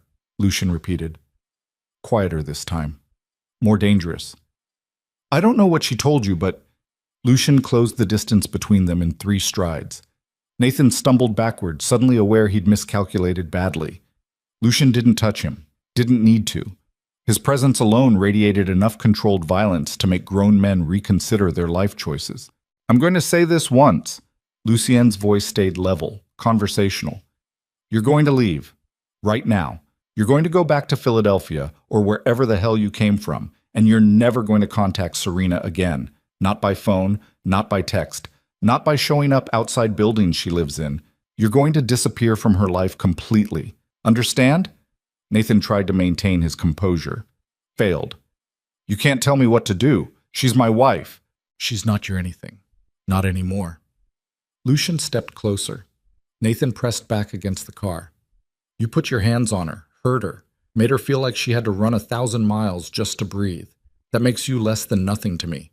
Less than the dirt I scrape off my shoes. So here's what's going to happen. You're going to walk away. And if I ever see you again, if I ever hear you contacted her again, if your name ever crosses my desk in any context, he paused. Let the implications settle. I'll make sure they never find your body. Nathan's face went white. You're crazy. No, I'm very sane, very focused, and very serious. Ask anyone in this city what happens to people who cross me. Ask what happens to men who hurt women under my protection. Then ask yourself if you really want to test whether I'm bluffing. Silence stretched between them. Serena watched it all unfold like a car crash in slow motion. Part of her felt vindicated watching Nathan finally face someone who wouldn't tolerate his bullshit. Part of her felt terrified of what this meant, what consequences would follow. Nathan looked at Serena, then at Lucien, then back at Serena. This isn't over, he said quietly. Yes, it is. Lucien didn't blink. Walk away. Now. For a moment, Nathan looked like he might push back, might try to reclaim some dignity. Then survival instinct overrode ego, and he turned and walked toward a car parked down the block, got in, sat there for 10 seconds staring straight ahead. Then he drove away. Serena exhaled a breath she didn't realize she'd been holding. Lucien turned to her. His expression hadn't changed, still cold, still unreadable. Inside. Not a request. Serena followed him into the building, through the lobby where security guards suddenly became very interested in their computer screens, into the elevator. They rode up 37 floors in silence so thick she could barely breathe through it. The elevator doors opened. Lucien walked into the penthouse. Serena followed. The door clicked shut behind them with the finality of a prison cell locking. Lucien stood by the windows looking out at the city, hands in his pockets. Back to her. You're married. 2 words, no accusation in his tone, just fact. Technically, legally, but not. Serena's voice cracked. Not in any way that matters. I left him. I ran. I'm never going back. When were you going to tell me? I don't know. It didn't seem important. Lucien turned. His face carried no anger. That's what made it terrifying. Just cold assessment, like he was reevaluating every interaction they'd had through a new lens. Didn't seem important that you're legally bound to a man who clearly wants you back, that he has every right to contest any protection I offer you, that he can make claims, legal claims, that complicate everything. His voice stayed level. That didn't seem worth mentioning. I was afraid. Of what? Of this. Of you looking at me like, she gestured at his face, like I'm a liability, like I'm more trouble than I'm worth, like maybe Nathan's right and I'm just using you. Are you? The question hit like a slap. No, God, no, I'm not using you. I'm just trying to survive. That's all I've ever been trying to do. Survive one more day without someone destroying me. And when you offered help, I took it because I was desperate and terrified, and for the first time in years, someone actually gave a damn whether I lived or died. Lucien crossed to the bar, poured himself 2 fingers of whiskey, drank it in one swallow, poured another. Nathan Cole. He said the name like he was tasting it, testing it. Tell me about him. So Serena did. She told him everything. Meeting Nathan at 21, the whirlwind romance, the wedding 6 months later, the first slap 3 weeks after that, the escalation, the isolation, the years of abuse that broke her down piece by piece until she couldn't remember who she'd been before him. She told him about the night she finally ran, about the 2 months of hiding before finding Castellanos, about the email account mistake that had given Nathan her new address. She left nothing out. When she finished, Lucien stood silent for a long time, just staring into his glass like it held answers to questions he hadn't asked yet. Why didn't you file for divorce? Or, I couldn't afford a lawyer, and I was afraid if I filed, Nathan would contest it, would find me through the paperwork, would... She stopped. I know it was stupid. I know I should have handled it properly, but I was just trying to stay alive and moving and invisible. Legal paperwork felt like a luxury I couldn't afford. Lucien set down his glass. He's not going to leave you alone. I know. Men like Nathan, men who view women as property, they don't just walk away because someone threatens them. They stew, they plan, they come back. I know. So what do you want me to do about it? Serena looked at him, really looked, trying to see past the cold exterior to whatever was underneath. I don't know. I don't know what I'm allowed to ask for. I don't know what you're willing to do. I don't even know why you care enough to... Stop. Lucien crossed to her, stopped 3 feet away, close enough to see the fear in her eyes, far enough not to crowd her. I need you to understand something. When I offered you protection, it wasn't conditional. It wasn't dependent on you being perfect or honest or anything other than alive. You're under my protection. That means Nathan Cole doesn't touch you, doesn't threaten you, doesn't exist in your life anymore. You can't just make him disappear. I can absolutely make him disappear. The certainty in his voice made her blood run cold. I don't want you to kill him. Why not? Because then I become the reason someone died. I become complicit in murder. And I've spent 6 years trying not to become the monster Nathan said I was. Lucien studied her. You think protecting yourself makes you a monster. I think asking you to kill someone for me does. You didn't ask. I offered. It's the same thing. It's really not. Lucien moved to the window, looked down at the city. But fine. I won't kill him. I'll handle it another way. What way? Leave that to me. Lucien. Serena. He turned back. His expression had softened slightly. Not much, but enough. You need to decide something right now. Either you trust me to handle this, or you don't. If you don't, that's fine. I'll arrange somewhere else for you to stay, somewhere Nathan can't find you. Give you money to start over. No strings, no judgment. And if I do trust you, then you stay here. Let me deal with Nathan, and we figure out how to untangle your marriage legally so he has no claim on you anymore. Serena felt tears burning behind her eyes. Why are you doing this? Really? I need to know, because I can't let myself believe someone actually cares if it's not real. I can't survive that kind of hope turning into another lie. Lucien walked over to her, slowly, deliberately, giving her time to move away if she wanted. She didn't. He stopped close enough that she could see the gray flecks in his eyes, close enough to feel the heat coming off him, close enough that if either of them reached out, they'd touch. You want to know why I care? His voice dropped to something quieter, something that felt like truth under all the layers of armor he wore. Because when I saw you bleeding on that diner floor, I saw my aunt, the one my uncle beat to death while my whole family pretended not to notice. And I swore if I ever had the power to stop it from happening again, I would, no matter what it cost. I'm not your aunt. No, you're not. You're someone who survived something that should have killed you, who ran instead of giving up, who stood up to Damien Knox even though it terrified you, who keeps breathing even when the world gives you every reason to stop. That's not weakness, Serena. That's the strongest goddamn thing I've ever seen. A tear rolled down her cheek, then another.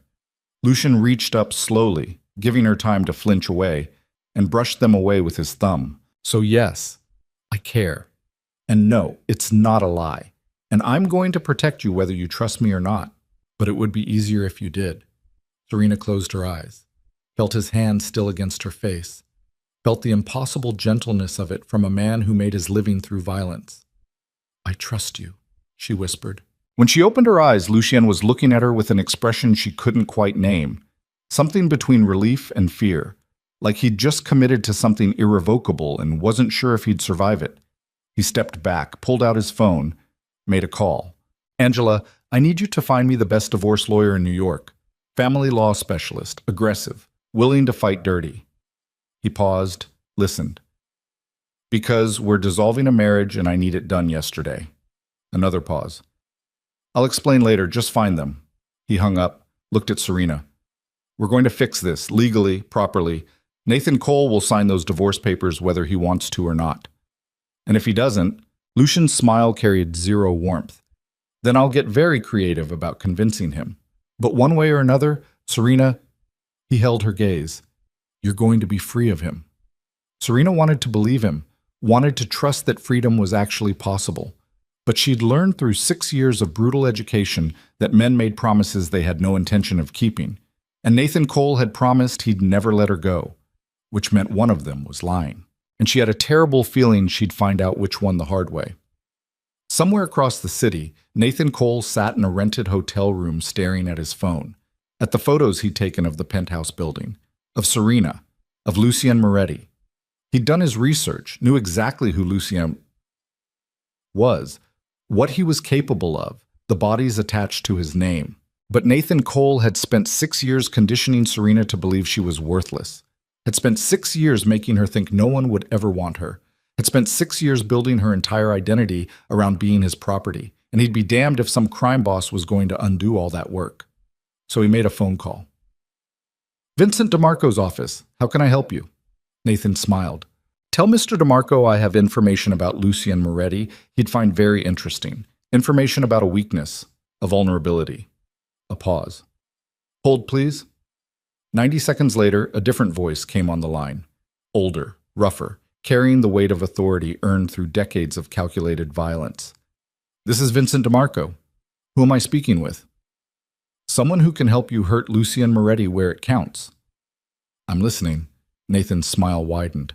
And 3 miles away in a Manhattan penthouse, Serena stood by the window watching the city lights twinkle like stars that didn't know they were already dead. She had no idea that the worst was yet to come. That Nathan had just lit a fuse that would burn everything she'd built to ashes. That the choice she'd made to trust Lucien Moretti was about to cost both of them more than either could afford to pay. The city breathed below her, millions of people living their lives. And somewhere in that chaos, forces were already moving. Pieces arranging themselves on a board she couldn't see. A game she didn't know she was playing. With stakes she wouldn't understand until it was far too late to change the outcome. 3 weeks passed like holding your breath underwater. Serena spent the first week waiting for Nathan to reappear. Watching the street from the penthouse windows, jumping at every unexpected sound. Her phone stayed on silent, but she checked it compulsively, expecting threats that never came. The second week brought a different kind of anxiety. Lucian's lawyer, a sharp-dressed woman named Caroline Park, who looked like she ate hostile witnesses for breakfast, filed divorce papers citing abandonment, abuse, and irreconcilable differences. Had them served to Nathan's Philadelphia address. Nathan had 30 days to respond. By the third week, Serena started believing maybe it was actually over. Maybe Lucien's threat had worked. Maybe Nathan had finally accepted defeat and moved on. She should have known better. On day 22, Serena returned to Castellano's diner for the first time since the attack. Not to work. Sal had told her to take all the time she needed, but to prove to herself that she could walk through those doors without falling apart. The diner looked exactly the same. Black and white tiles, red vinyl booze, yellow pendant lights swinging gently overhead. But it felt different now. The ghosts of that night lingered in the corners where people had watched her bleed and done nothing. Rosa saw her first, rushed over with tears already streaming down her face. Serena, oh honey, I'm so sorry. We should have done something. We should have stopped him. It's okay. It's not okay. We were cowards, all of us. We just sat there. Rosa. Serena took her hands, squeezed. It's over. I'm okay. That's what matters. But she wasn't okay. Not really. Just better at pretending. She stayed for an hour, drank coffee, talked with the other waitresses who apologized with their eyes even when words failed them. Sal himself emerged from the kitchen, a bear of a man in his 70s with hands scarred from decades of cooking, and hugged her so tight she couldn't breathe. You need anything, he said gruffly. Anything at all. You call me. Understand? Serena nodded against his shoulder. When she finally left, the sun was setting behind the Brooklyn rooftops in shades of orange and purple that looked almost peaceful. She walked toward the subway station 3 blocks away, hands in her jacket pockets, lost in thought.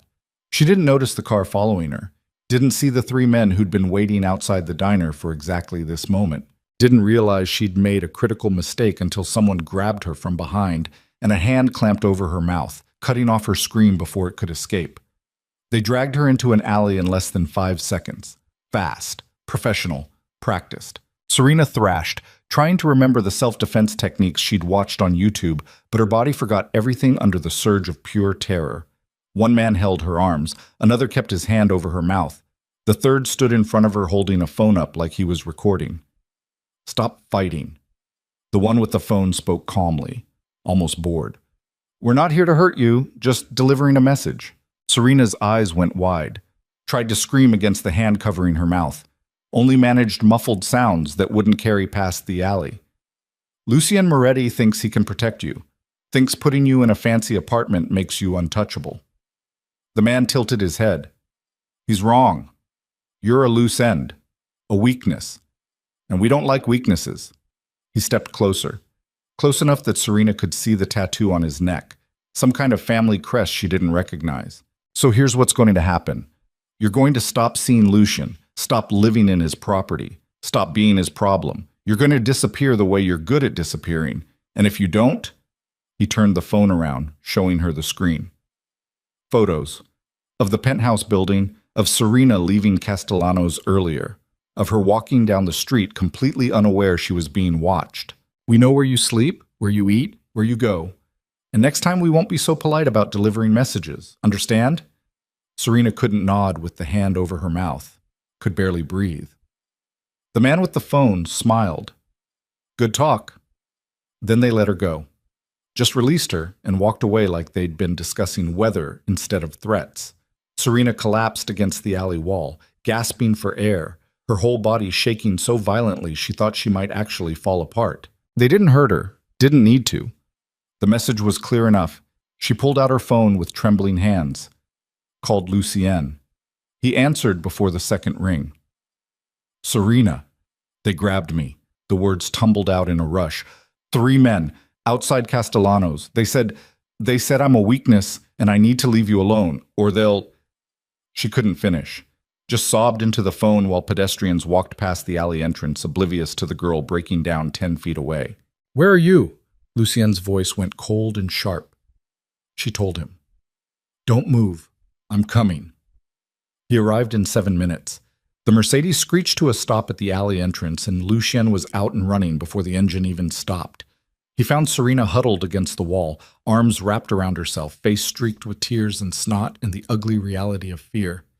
He knelt beside her, didn't touch her, just positioned himself between her and the street like a human shield. Did they hurt you? She shook her head. Did you see their faces? Yes, one had a tattoo on his neck, some kind of, I don't know, crest or symbol. Lucien's jaw tightened. DeMarco family crest. The name hit Serena like ice water. The same family that Damien Knox belonged to. Yes. Lucien stood, pulled out his phone, made a call. Marco, 3 DeMarco soldiers just grabbed Serena outside Castellanos. I want every camera feed in a 6-block radius. I want their faces, names, addresses, and I want Vincent DeMarco to know I'm coming for a conversation. He paused. No, not tomorrow. Tonight. He hung up, looked down at Serena. Can you stand? She nodded. Let him help her up. Her legs felt like water, but she forced them to hold. This is my fault, she said quietly. I should have stayed in the apartment. Should have been more careful. This is not your fault. This is Vincent DeMarco testing boundaries. Seeing if he can intimidate you into running so I lose face. Lucien's expression could have cut glass. He miscalculated. What are you going to do? End this, one way or another. The drive back to the penthouse happened in silence. Lucien made phone calls in rapid Italian, giving orders, demanding information, his voice carrying the cold authority of someone who'd stopped asking permission years ago. Inside the apartment, Lucien poured himself a drink, downed it, poured another. Serena stood by the window watching her reflection in the glass. They want me gone. Maybe I should just... No. You didn't let me finish, You were going to say you should leave. Disappear. Save me the trouble of protecting you. Lucien set down his glass hard enough that it cracked. The answer is no. This is going to start a war. This already is a war. Has been since Damien Knox broke the rule at Castellanos. Vincent DeMarco thinks he can use you to make me back down, make me look weak, but he doesn't understand. Lucien turned to face her. I don't back down. Not when someone threatens what's mine. I'm not yours. You're under my protection. That makes you mine. And anyone who touches you is signing their own death warrant. The certainty in his voice should have terrified her. Instead, it sparked something else, something dangerous that had been building for weeks beneath the surface of gratitude and trust. Why? Serena's voice came out barely above a whisper. Why does it matter this much? I'm nobody. A waitress with a traumatic past and an ex-husband who won't let go. Why risk everything for me? Lucien crossed the room, stopped close enough that she could see the exhaustion behind his eyes, the weight of decisions that kept him awake at night. Because I'm tired of watching men like Vincent DeMarco and Nathan Cole and every other predator in this city hurt people weaker than them and face no consequences. I'm tired of being part of a system that enables that violence. And I'm tired... His voice dropped. I'm tired of pretending I don't care what happens to you. The air between them shifted, charged with something neither of them had acknowledged until this moment. Lucien, you asked me once why I care. I told you it was about rules, about my aunt, about doing the right thing for once in my goddamn life. He stepped closer. I lied. Those things matter, but the truth is simpler. I care because when I look at you, I see someone who survived hell and came out the other side still capable of kindness, still capable of trusting despite every reason not to, still capable of being human when this world gives you every excuse to become something else. Serena felt tears burning. I'm not as good as you think I am. You're better than I'll ever be, and that's why... He stopped, turned away. That's why I need you to stay in the apartment tonight. Lock the doors. Don't open them for anyone but me. Understand? Where are you going? To have a conversation with Vincent DeMarco. That's not a conversation. That's a death sentence. For one of us, maybe. Lucien headed for the door, paused with his hand on the frame. If something happens to me, if I don't come back, there's an envelope in the top drawer of my desk. Instructions, money, contacts who'll help you disappear properly. Start over somewhere safe. Lucien, don't... Promise me you'll open it if I don't come back. Serena wanted to argue, wanted to scream that he couldn't just walk into a war zone and expect her to sit here waiting like some helpless damsel. But the look in his eyes stopped her. I promise. He nodded, started to leave. Lucien. He turned back. Serena crossed the distance between them before she could second-guess herself, rose on her toes, kissed him, It was brief, desperate, tasted like fear and whiskey, and everything neither of them had been brave enough to say out loud. When she pulled back, Lucian stared at her like she'd just rewritten every equation he'd spent his life solving. "Don't die," Serena whispered. "Please, I can't survive losing someone else. She couldn't finish, couldn't say the word, couldn't admit what she'd been feeling for weeks. Lucian cupped her face in his hands, gentle despite the violence those same hands were capable of. "I'll come back," he said. "I promise." Then he was gone. The door clicked shut, and Serena was alone in a penthouse 37 floors above a city about to explode. Vincent DeMarco's estate sat in Staten Island like a fortress pretending to be a home. 10-foot walls, security cameras, guards who carried automatic weapons under expensive suits. The kind of place designed to make visitors understand exactly how much power lived inside. Lucien arrived at midnight with Marco and 4 other soldiers. They were stopped at the gate by 2 guards who looked like they bench-pressed small cars for cardio. "Mr. Moretti, we weren't expecting you." "Tell Vincent I'm here to discuss his men putting hands on someone under my protection." The guard spoke into his radio. 30 seconds of tense silence. Then the gate swung open. They drove up a curved driveway lined with perfectly manicured hedges and stopped in front of a massive colonial-style house that screamed new money trying to look old. More guards waited at the entrance. They patted down Lucien and his men, confiscated weapons, led them inside. The interior looked like a museum designed by someone who'd never been to one. Marble floors, crystal chandeliers, art that probably cost more than most people's houses. Everything expensive, nothing warm. Vincent DeMarco waited in a study lined with leather-bound books that had never been read. He sat behind a desk the size of a small boat, smoking a cigar, looking exactly like what he was, a man in his 60s who'd spent 4 decades clawing his way to power and had no intention of relinquishing it. Lucien Moretti. Vincent didn't stand, didn't offer a handshake, just gestured to the chair across from him. "To what do I owe this unexpected pleasure?" Lucien remained standing. "Your men grabbed Serena Vale outside Castellano's diner tonight, threatened her, told her to stop seeing me or face consequences." Vincent took a long drag on his cigar, exhaled smoke slowly. "I have no idea what you're talking about." "Don't insult my intelligence. They had your family crest tattooed on their necks." "A lot of people have tattoos these days. Doesn't mean they work for me." The lie hung between them, transparent, deliberate. Lucien stepped closer to the desk. Marco and the others fanned out behind him. Vincent's guards tensed but didn't move. "Let me be very clear. Serena Vale is under my protection. That means she's off limits, untouchable. Anyone who threatens her threatens me. Anyone who hurts her starts a war they won't survive. Understand?" Vincent smiled, set down his cigar. "I understand you've gotten attached to some girl, some nobody waitress who probably doesn't even realize she's being used as a pawn in games she can't comprehend. What I don't understand is why you're willing to risk everything for her." "That's my business." "It becomes my business when your weakness affects the balance of power in this city." Vincent leaned back in his chair. "You embarrassed my nephew, sent him running from New York with his tail between his legs. That made me look weak, made people think the DeMarcos could be pushed around without consequences." "Damien violated sacred ground." "Sacred ground," Vincent laughed. "Your grandfather's precious rule. You know what that rule was, Lucien? A leash. A way for the Morettis to control everyone else by pretending to be civilized. But your grandfather's dead. The old ways are dead. And I'm done pretending this city isn't a battlefield." "Then you're declaring war." "I'm declaring the truth. This city belongs to whoever's strong enough to take it. And right now you're showing weakness, protecting some damaged girl, making emotional decisions. That's not leadership. That's liability." Lucian's hands clenched into fists. Marco stepped forward, ready to intervene if this turned violent. "Serena stays under my protection," Lucien said quietly. "Non-negotiable." "Then we have a problem."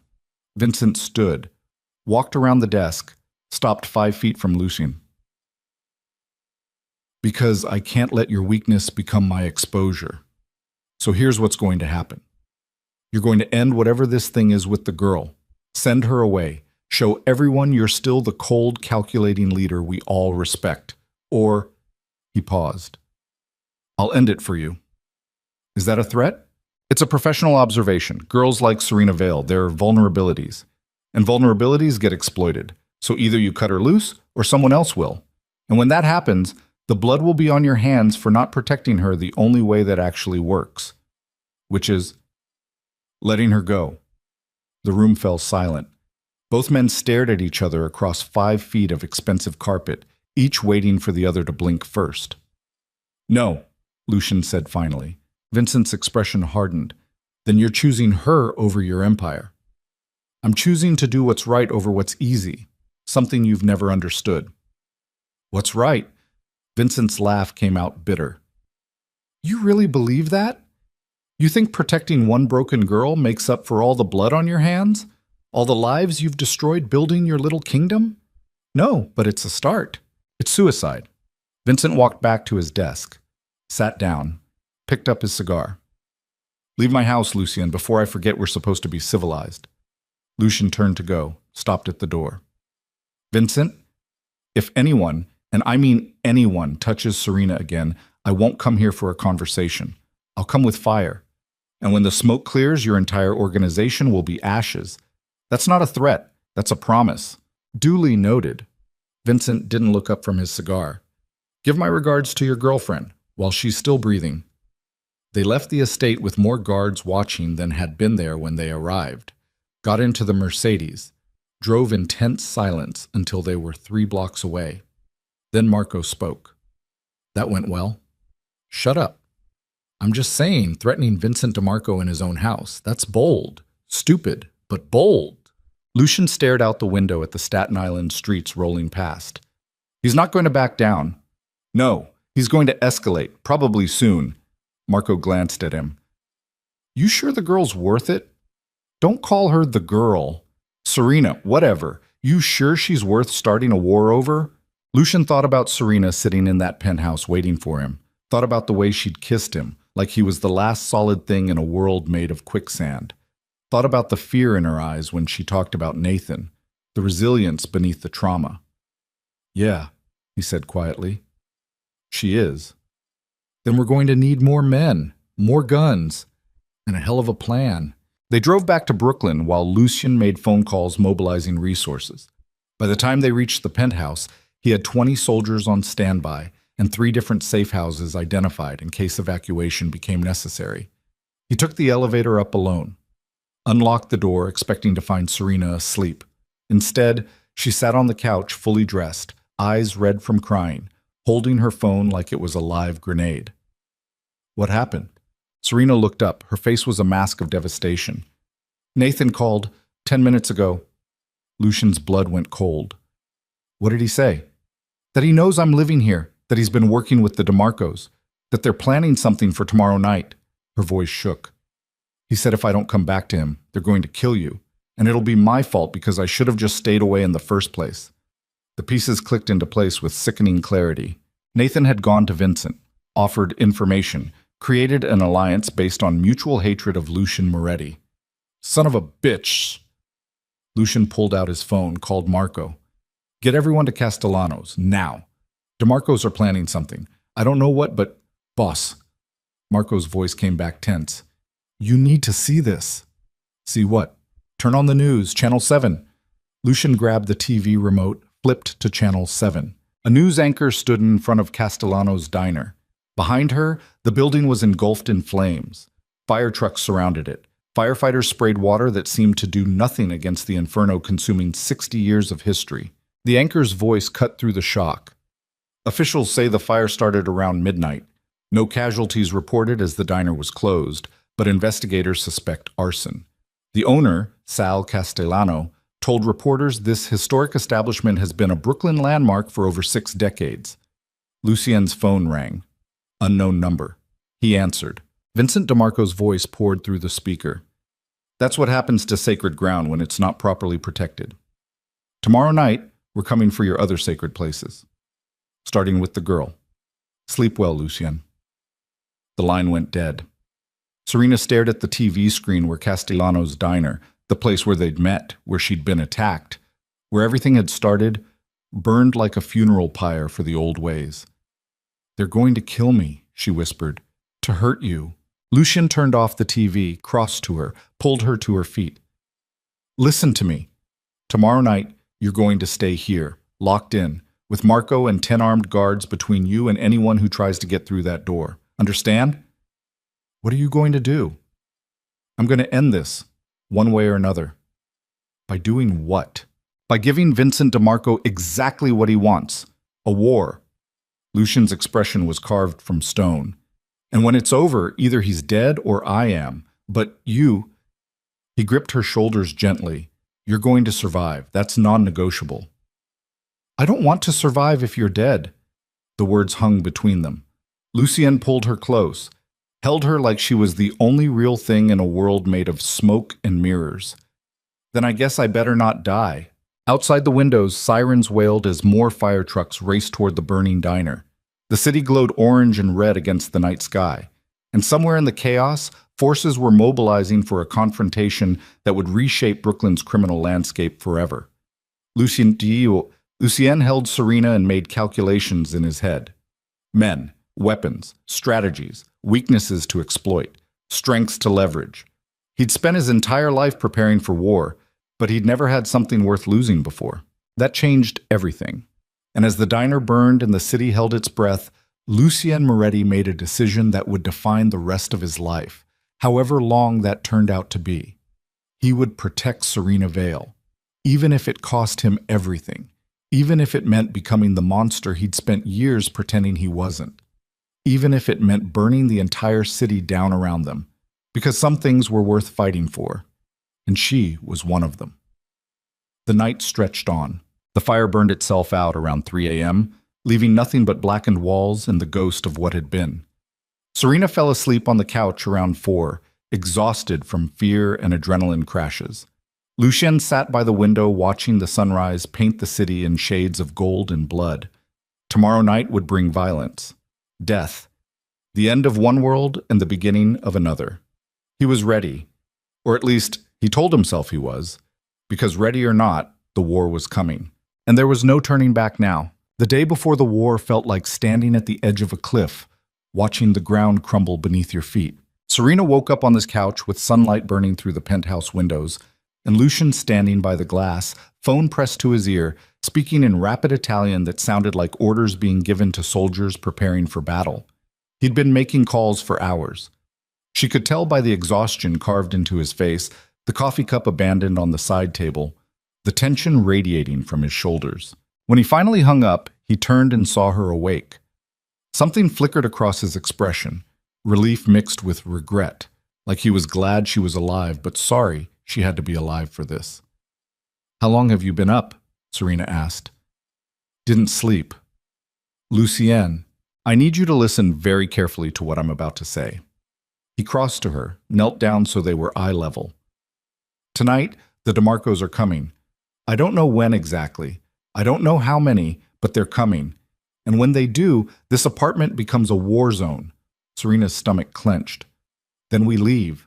Run. Disappear. Boy, running doesn't solve this. Vincent won't stop. Nathan won't stop. They'll hunt us across the country if they have to. The only way this ends is if we end it, permanently. His gray eyes held hers. I'm going to kill Vincent DeMarco tonight, and probably die trying. But before that happens, I need to make sure you're safe. I don't want to be safe if you're dead. That's not your choice to make. The words came out harsher than he intended. Serena flinched. Lucien's expression softened immediately, and he reached out, cupped her face gently. I'm sorry. I can't think straight knowing they're going to come for you.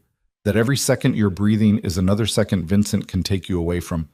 He stopped, took a breath. Marco's bringing a team, 10 men, best soldiers I have.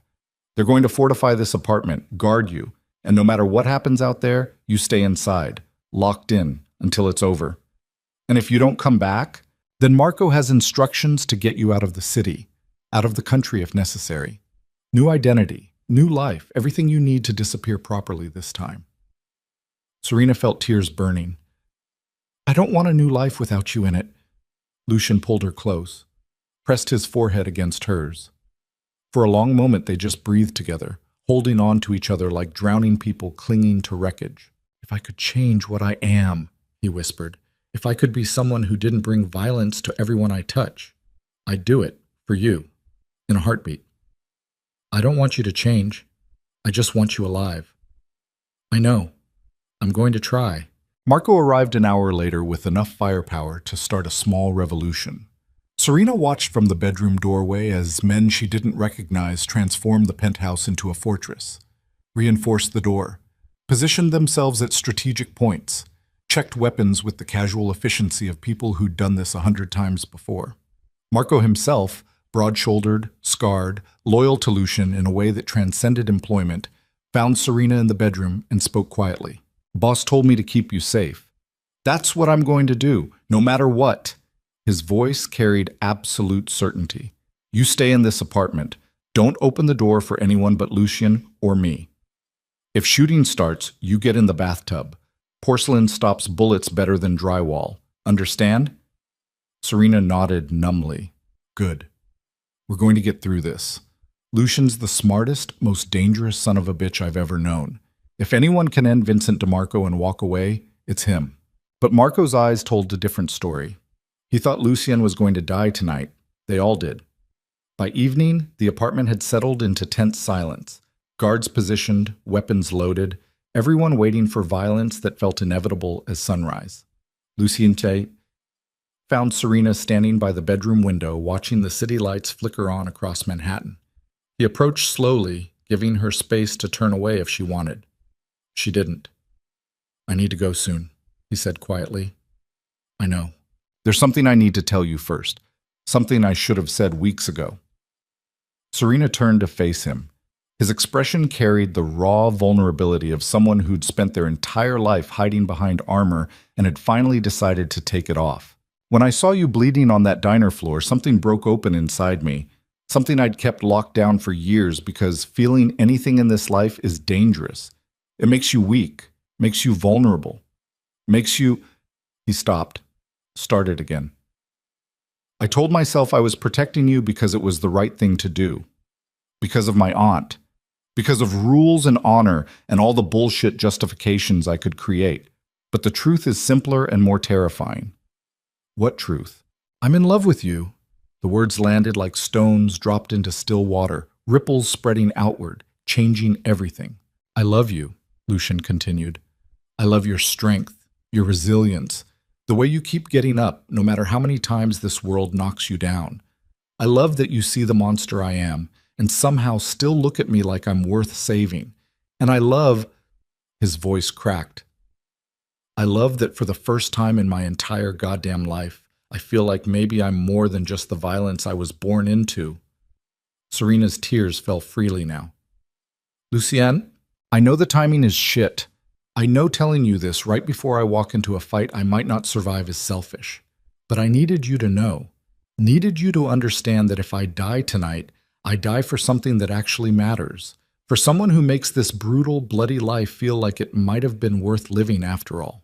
Serena closed the distance between them, kissed him with all the desperation and fear and love she'd been holding back for weeks. He kissed her back like she was oxygen and he'd been drowning. When they finally broke apart, both of them were crying. Don't die, she whispered against his lips. Please, I can't lose you. Not when I just found someone who makes me feel human again.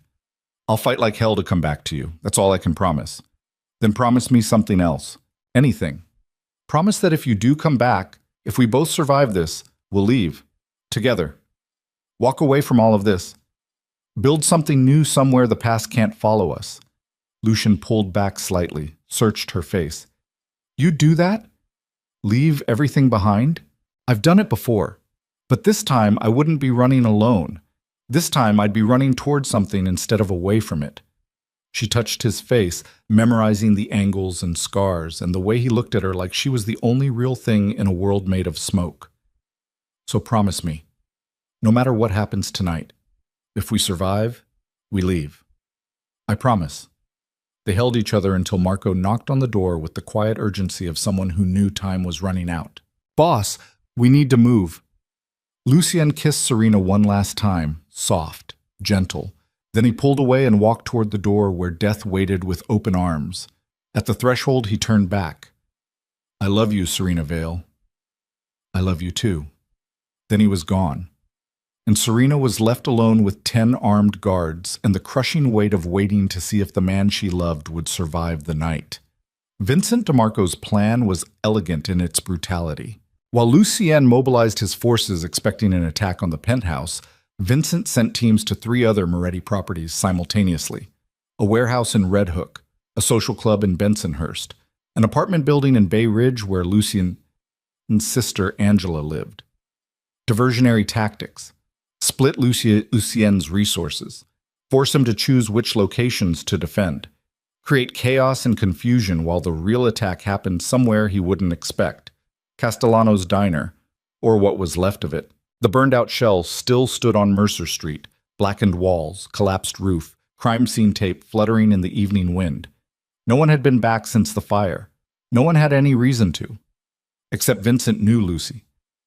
Knew he'd come to the diner eventually, to see the damage, to stand where his grandfather's legacy had turned to ash, to confront the reality of what his protection of Serena had cost. And when Lucien arrived, Vincent would be waiting. Lucien received the first reports around 9 p.m. Gunfire at the Red Hook warehouse, his men pinned down but holding. Then the social club. Then Angela's building, though she'd already been evacuated to a safe location hours earlier. He stood in the back of the Mercedes studying a map of Brooklyn on his phone while Marco drove and 3 other cars full of soldiers followed behind. "They're spreading us thin," Marco said. "Classic diversion." "I know." "So where's the real attack?" Lucien stared at the map, at the 3 locations under fire, at the penthouse where Serena waited under guard, at the burned-out shell of Castellano's diner marked on the screen like a wound that wouldn't heal. "The diner," he said quietly. Marco looked at him. "It's already destroyed." "Why would they—" "Because Vincent knows I'll come back to it eventually. Knows it means something, and he wants to be there when I do. Wants to kill me in the place my grandfather built. Make a statement. That's twisted." "That's Vincent." Lucien made a call. "Everyone converge on Castellanos, now. Leave skeleton crews at the other locations, but I want full force at the diner in 10 minutes. Marco took a hard left, tires screaming. This could be exactly what he wants, drawing you to his killing ground. "I know, do it anyway." They arrived at Castellanos with 8 cars and 30 men who moved through the ruined diner like shadows with guns. The place looked like a corpse, blackened, hollowed out, reeking of smoke and destruction. Yellow police tape crisscrossed the entrance. No lights, no movement. Too quiet. Lucien stepped through what used to be the front door, glass crunching under his feet. Inside, the black and white tiles were scorched and cracked. The counter had collapsed. Booth cushions had melted into toxic puddles. Everything his grandfather built reduced to carbon and ash. "Lucien Moretti." The voice came from the back of the diner. Vincent DeMarco stepped out of the shadows, followed by 15 armed men who materialized from the ruins like ghosts solidifying into flesh. Lucien's soldiers raised their weapons. Vincent's men did the same. 30 guns pointed at 30 targets in a space that suddenly felt far too small. "You knew I'd come," Lucien said. "Of course. You're predictable when it comes to sentiment. Your grandfather's precious diner, your tragic little waitress. You care about things, Lucien. That's your weakness." Vincent walked forward slowly, hands in his pockets, completely at ease despite being surrounded by men who wanted him dead. "I spent 40 years learning not to care about anything. Makes decisions so much clearer." "Is that why you burned down a landmark?" "For clarity. I burned it down to prove a point. That your rules, your sacred ground, your grandfather's legacy, it's all just kindling. The only thing that matters in this city is power. And right now, I have more of it than you do."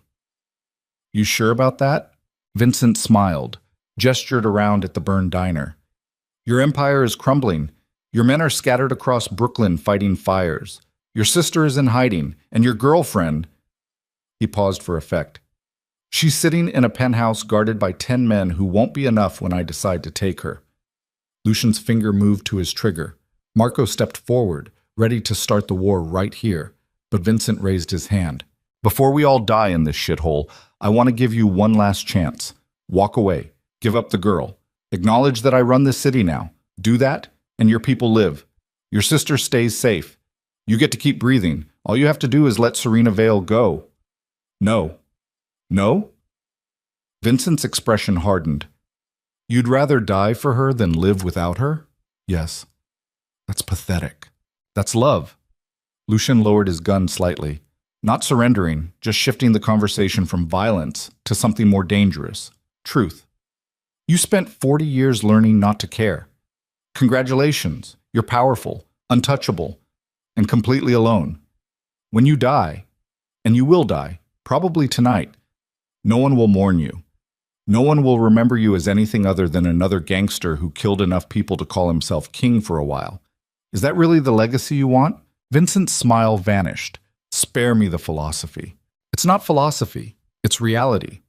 I spent my whole life trying to be like you, cold, calculating, building power by cutting away everything that made me human.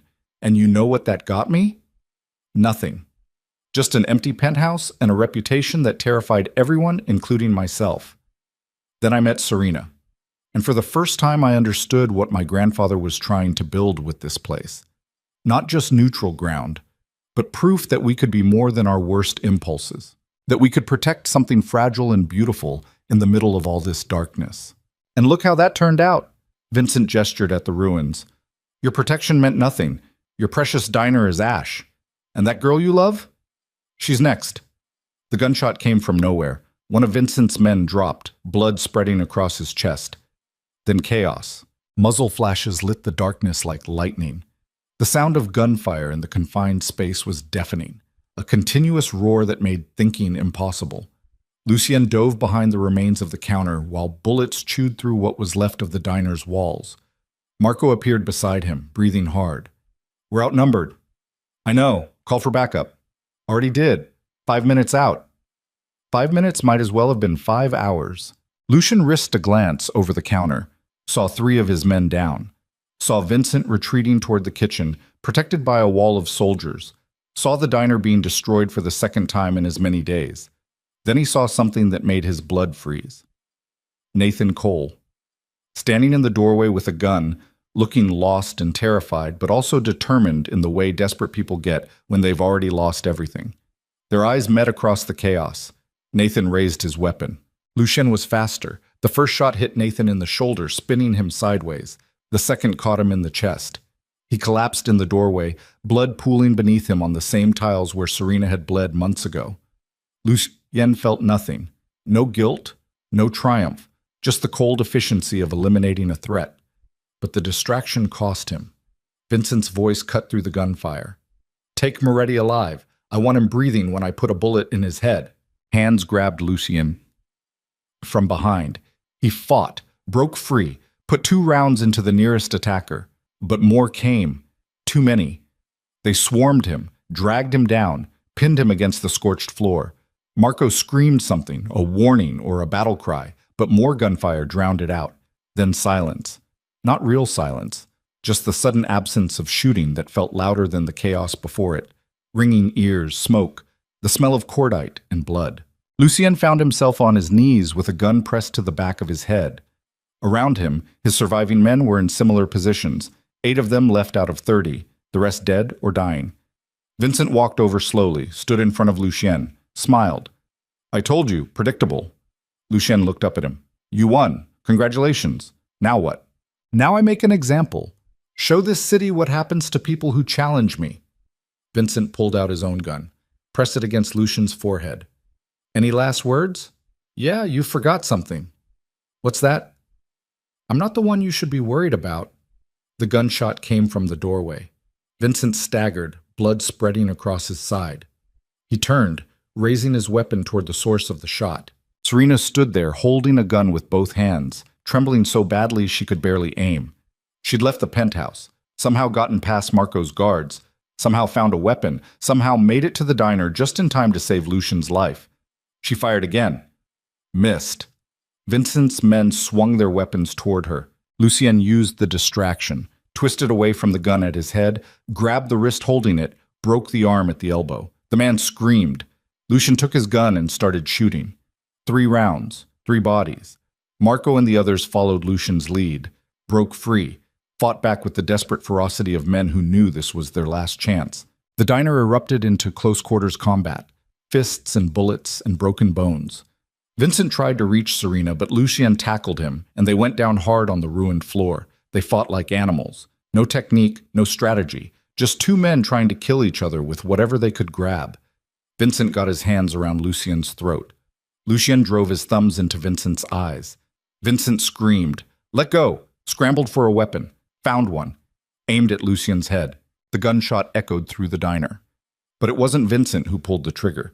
Serena stood 5 feet away, the gun in her hand still smoking. Her face was pale, her eyes wide with shock at what she'd just done. Vincent collapsed with a hole through his chest where his heart used to be. He died staring at the ceiling of Castellano's diner, probably wondering how a nobody waitress had been the one to end him. The remaining DeMarco soldiers fled, ran into the night pursued by Lucien's backup, finally arriving. Sirens wailed in the distance. Police would be here in minutes. Lucien pulled himself to his feet, looked at Serena. She was shaking so hard the gun slipped from her hands and clattered on the floor. "I killed him," she whispered. "I killed someone." Lucien crossed to her, pulled her close. "You saved me." "I killed him. I'm a murderer. You're a survivor. There's a difference." Marco appeared, blood running down his face from a cut above his eye. "Boss, we need to move. Cops are 3 minutes out." Lucien looked around at the carnage, at Nathan's body in the doorway, at Vincent's corpse cooling in the center of the diner, at the ruins of everything his grandfather had built. Then he looked at Serena. "We're leaving. Tonight. All of us who can walk. We disappear before the police arrive and this whole thing turns into a public nightmare." Marco nodded, started organizing the evacuation. The surviving soldiers limped toward the exits, supporting their wounded, leaving the dead behind. Lucien kept one arm around Serena as they walked out of Castellano's diner for the last time. Behind them, the building stood like a tombstone, marking the death of one world and the birth of another. 3 months later, Serena stood on a beach in Costa Rica watching the sun set over the Pacific in shades of orange and gold that looked almost peaceful. The ocean stretched to the horizon. Waves crashed against the shore in rhythmic patterns that had existed long before human violence and would continue long after. Seabirds called overhead. Palm trees swayed in the warm breeze. She wore a simple white dress. Her hair had grown longer, lighter from the sun.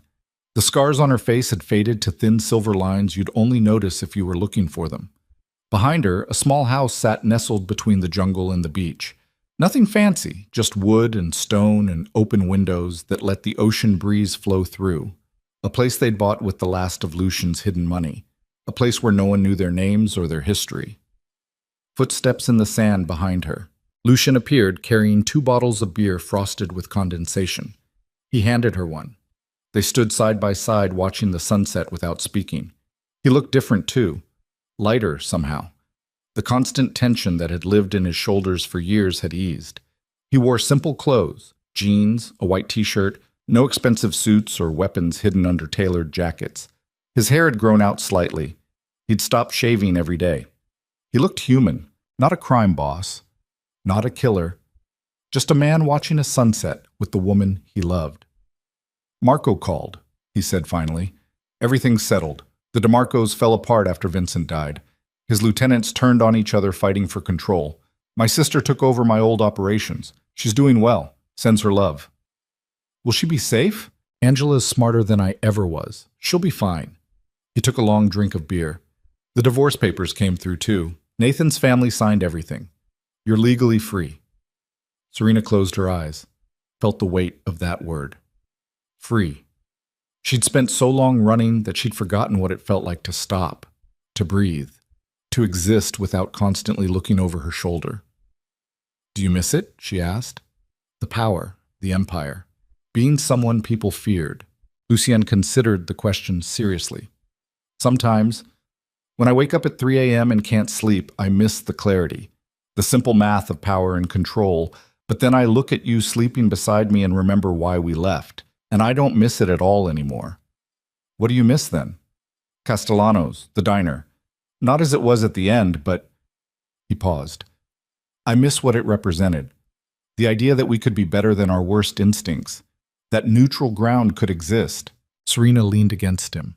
We could build something like that here. Not a diner exactly, but a place. A restaurant maybe. Somewhere locals feel safe, where tourists come for good food and stay for the atmosphere. You'd want to do that?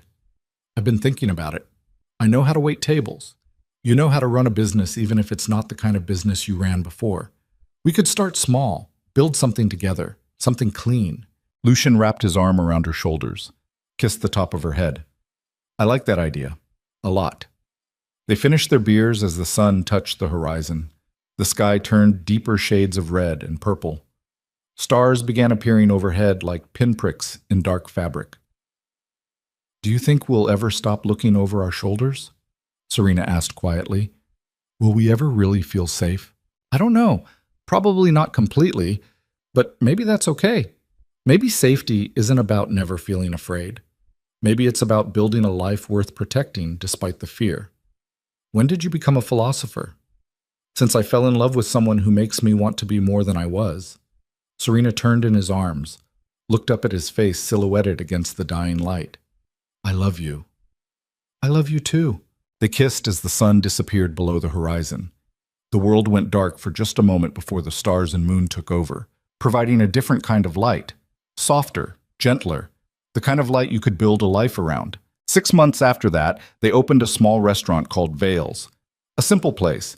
8 tables, fresh fish, local produce, Serena's mother's recipes she'd carried in her memory through every foster home and every nightmare. Lucian handled the business side with the same precision he'd once applied to criminal enterprises. Serena worked the floor, greeting customers, making them feel welcome, creating the kind of atmosphere where violence seemed impossible. Word spread slowly. Locals first, then tourists, then food bloggers who wrote about the hidden gem on the Costa Rican coast run by the mysterious American couple who never talked about their past. Business thrived. Not in the sense of making millions, but in the sense of sustainability, of building something that mattered to the community, of creating jobs for locals, of becoming part of the fabric of a place instead of predators taking from it. They worked long hours, came home exhausted, fell into bed tangled together, and slept without nightmares more nights than not. It wasn't perfect. Sometimes Serena woke up panicking, convinced Nathan was standing over her. Sometimes Lucian flinched at sudden sounds, his hand moving toward where his gun used to be. Sometimes they fought about money or decisions or the weight of everything they'd survived. But they fought together now, not against each other, not running in opposite directions, just 2 damaged people trying to build something whole from all their broken pieces. One evening, almost a year after they'd left Brooklyn, Serena found Lucien on the beach after closing. He sat in the sand staring at the ocean like it held answers to questions he hadn't asked yet. She sat beside him, took his hand. You okay? Just thinking. About?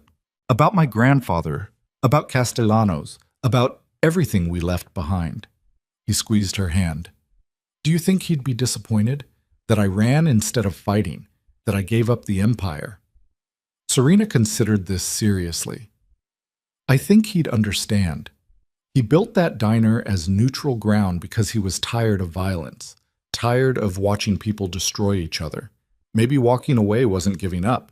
Maybe it was finally learning the lesson he'd been trying to teach all along. What lesson? That some things are worth more than power. That protecting what you love matters more than controlling what you fear. That being human is harder but better than being a monster. Lucian was quiet for a long time. Then he pulled something from his pocket, a small velvet box. Serena's breath caught. He opened it. Inside sat a simple ring. Not expensive, not flashy, just a silver band with a small stone that caught the moonlight. I know we can't exactly have a traditional wedding, given that we're technically fugitives and you spent 6 years married to a man who nearly destroyed you, but he looked at her with eyes that held oceans of love and fear and hope. I want to spend whatever time I have left making sure you never doubt that you're loved, that you're safe, that you're worth protecting, not because you're weak, but because you're the strongest person I've ever known. Tears streamed down Serena's face. Serena Vale, will you marry me? Officially this time, in a ceremony on this beach with no ghosts watching, just us and the ocean and the promise that we'll keep choosing each other every day, no matter what. Yes. She could barely speak through the tears. Yes, 1,000 times yes. He slid the ring onto her finger. They kissed as the waves crashed behind them, the sound like applause from the universe itself. 3 weeks later, they married on the beach at sunset with Marco and Angela as witnesses. Marco had flown in from New York, still running security for Angela's organization, but looking more relaxed than Serena had ever seen him. Angela hugged Lucian so tightly he couldn't breathe and whispered something in Italian that made him laugh and cry at the same time. The ceremony was brief. No officiant, just the four of them and words spoken from the heart. Lucian promised to love Serena in her darkness and her light, to never raise his hand to her in anger, to build a life where she felt safe enough to be herself completely. Serena promised to love Lucian despite his past, to see the man he was becoming instead of the monster he used to be, to choose him every day even when it was hard, especially when it was hard. They exchanged rings as the sun painted the sky in impossible colors, and when Marco pronounced them married, everyone cried. That night, lying in bed with Serena's head on his chest, Lucien spoke into the darkness. Do you think we deserved this? After everything we've done? Everything we've been? Do we deserve to be happy? Serena was quiet for so long he thought she'd fallen asleep. Then she spoke. I don't know if we deserve it, but I know we survived for it. We bled for it.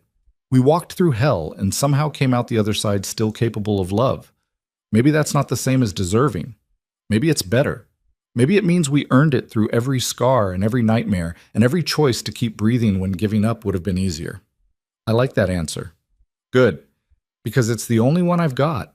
They fell asleep tangled together, the ocean breathing outside their window, stars overhead bearing witness to two people who'd been broken by the world and somehow found each other in the wreckage.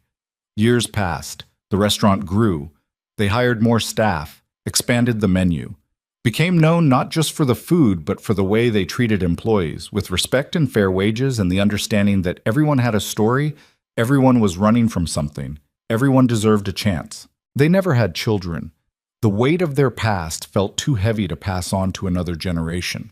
But they fostered relationships with local kids, hired teenagers who needed work, mentored young people who reminded them of their younger selves, lost and angry and desperately searching for something to believe in. Serena never stopped flinching at unexpected touches. Lucien never stopped scanning rooms for exits and threats. But the panic attacks came less frequently. The nightmares faded. The scars became part of their story instead of the whole story. On their 5th anniversary, they stood on the same beach where they'd married. Older now, weathered by sun and time, but still standing. Do you ever regret it? Serena asked, leaving everything behind, becoming nobody. Lucian pulled her close. We're not nobody. We're someone to each other. That's more than I ever thought I'd have. Even with all the power you gave up? Especially because of that. He kissed her forehead. Power made me dangerous. You made me human. I'll take human over dangerous every time. They watched the sunset like they'd done 1,000 times before and would do 1,000 times again. Two people who'd survived impossible odds. Two people who'd chosen love over vengeance, peace over power, each other over everything. The city they'd left behind continued without them. Brooklyn's criminal landscape shifted and evolved. New players emerged. Old grudges faded. Castellano's diner remained a burned-out shell for years before finally being demolished and replaced with luxury condos that no one could afford. But sometimes, late at night when the city was quiet, people who'd known the old days would tell stories. About the diner that had been sacred ground. About the crime boss who gave up his empire for a waitress. About the woman who survived hell and somehow kept her humanity intact. The stories grew with each telling. Became legend. Became myth. Some said Lucien Moretti died in the fire. Some said he was killed by Vincent DeMarco's men. Some said he was still alive somewhere, watching over Brooklyn from the shadows. None of them knew the truth. That he was living in Costa Rica with the woman he loved, running a restaurant, serving fish tacos to tourists, and finding peace in the simple act of existing without destroying everyone around him. And Serena, who'd once believed she was worthless, who'd spent years learning to disappear, who'd survived more trauma than most people could imagine. She finally learned what it felt like to be seen. Not as damaged goods, not as a victim, not as someone's property, but as herself. Whole, imperfect, scarred, beautiful, alive. On a beach in Costa Rica, as the sun set over the Pacific Ocean, two people who'd been broken by the world held each other and remembered that survival sometimes looks like happiness, that healing sometimes looks like forgiveness, that love sometimes looks like two damaged souls choosing each other every single day despite knowing exactly what darkness lives inside them both. They'd never be perfect, they'd never be safe completely, but they'd be together. And after everything they'd survived, that was more than enough. The waves crashed against the shore. The stars appeared overhead. And somewhere between the violence they'd left behind and the peace they'd built together, Serena and Lucien found what neither of them had been looking for, but both had desperately needed all along. Home. Not a place, but a person. Someone who'd seen them at their worst and loved them anyway. Someone who'd fought beside them through hell and chosen to stay when the fighting was done. Someone who proved that even in the darkest corners of the world, light could still find a way to break through. And that sometimes, just sometimes, the people who've been broken the most are the ones who build the most beautiful things from the pieces.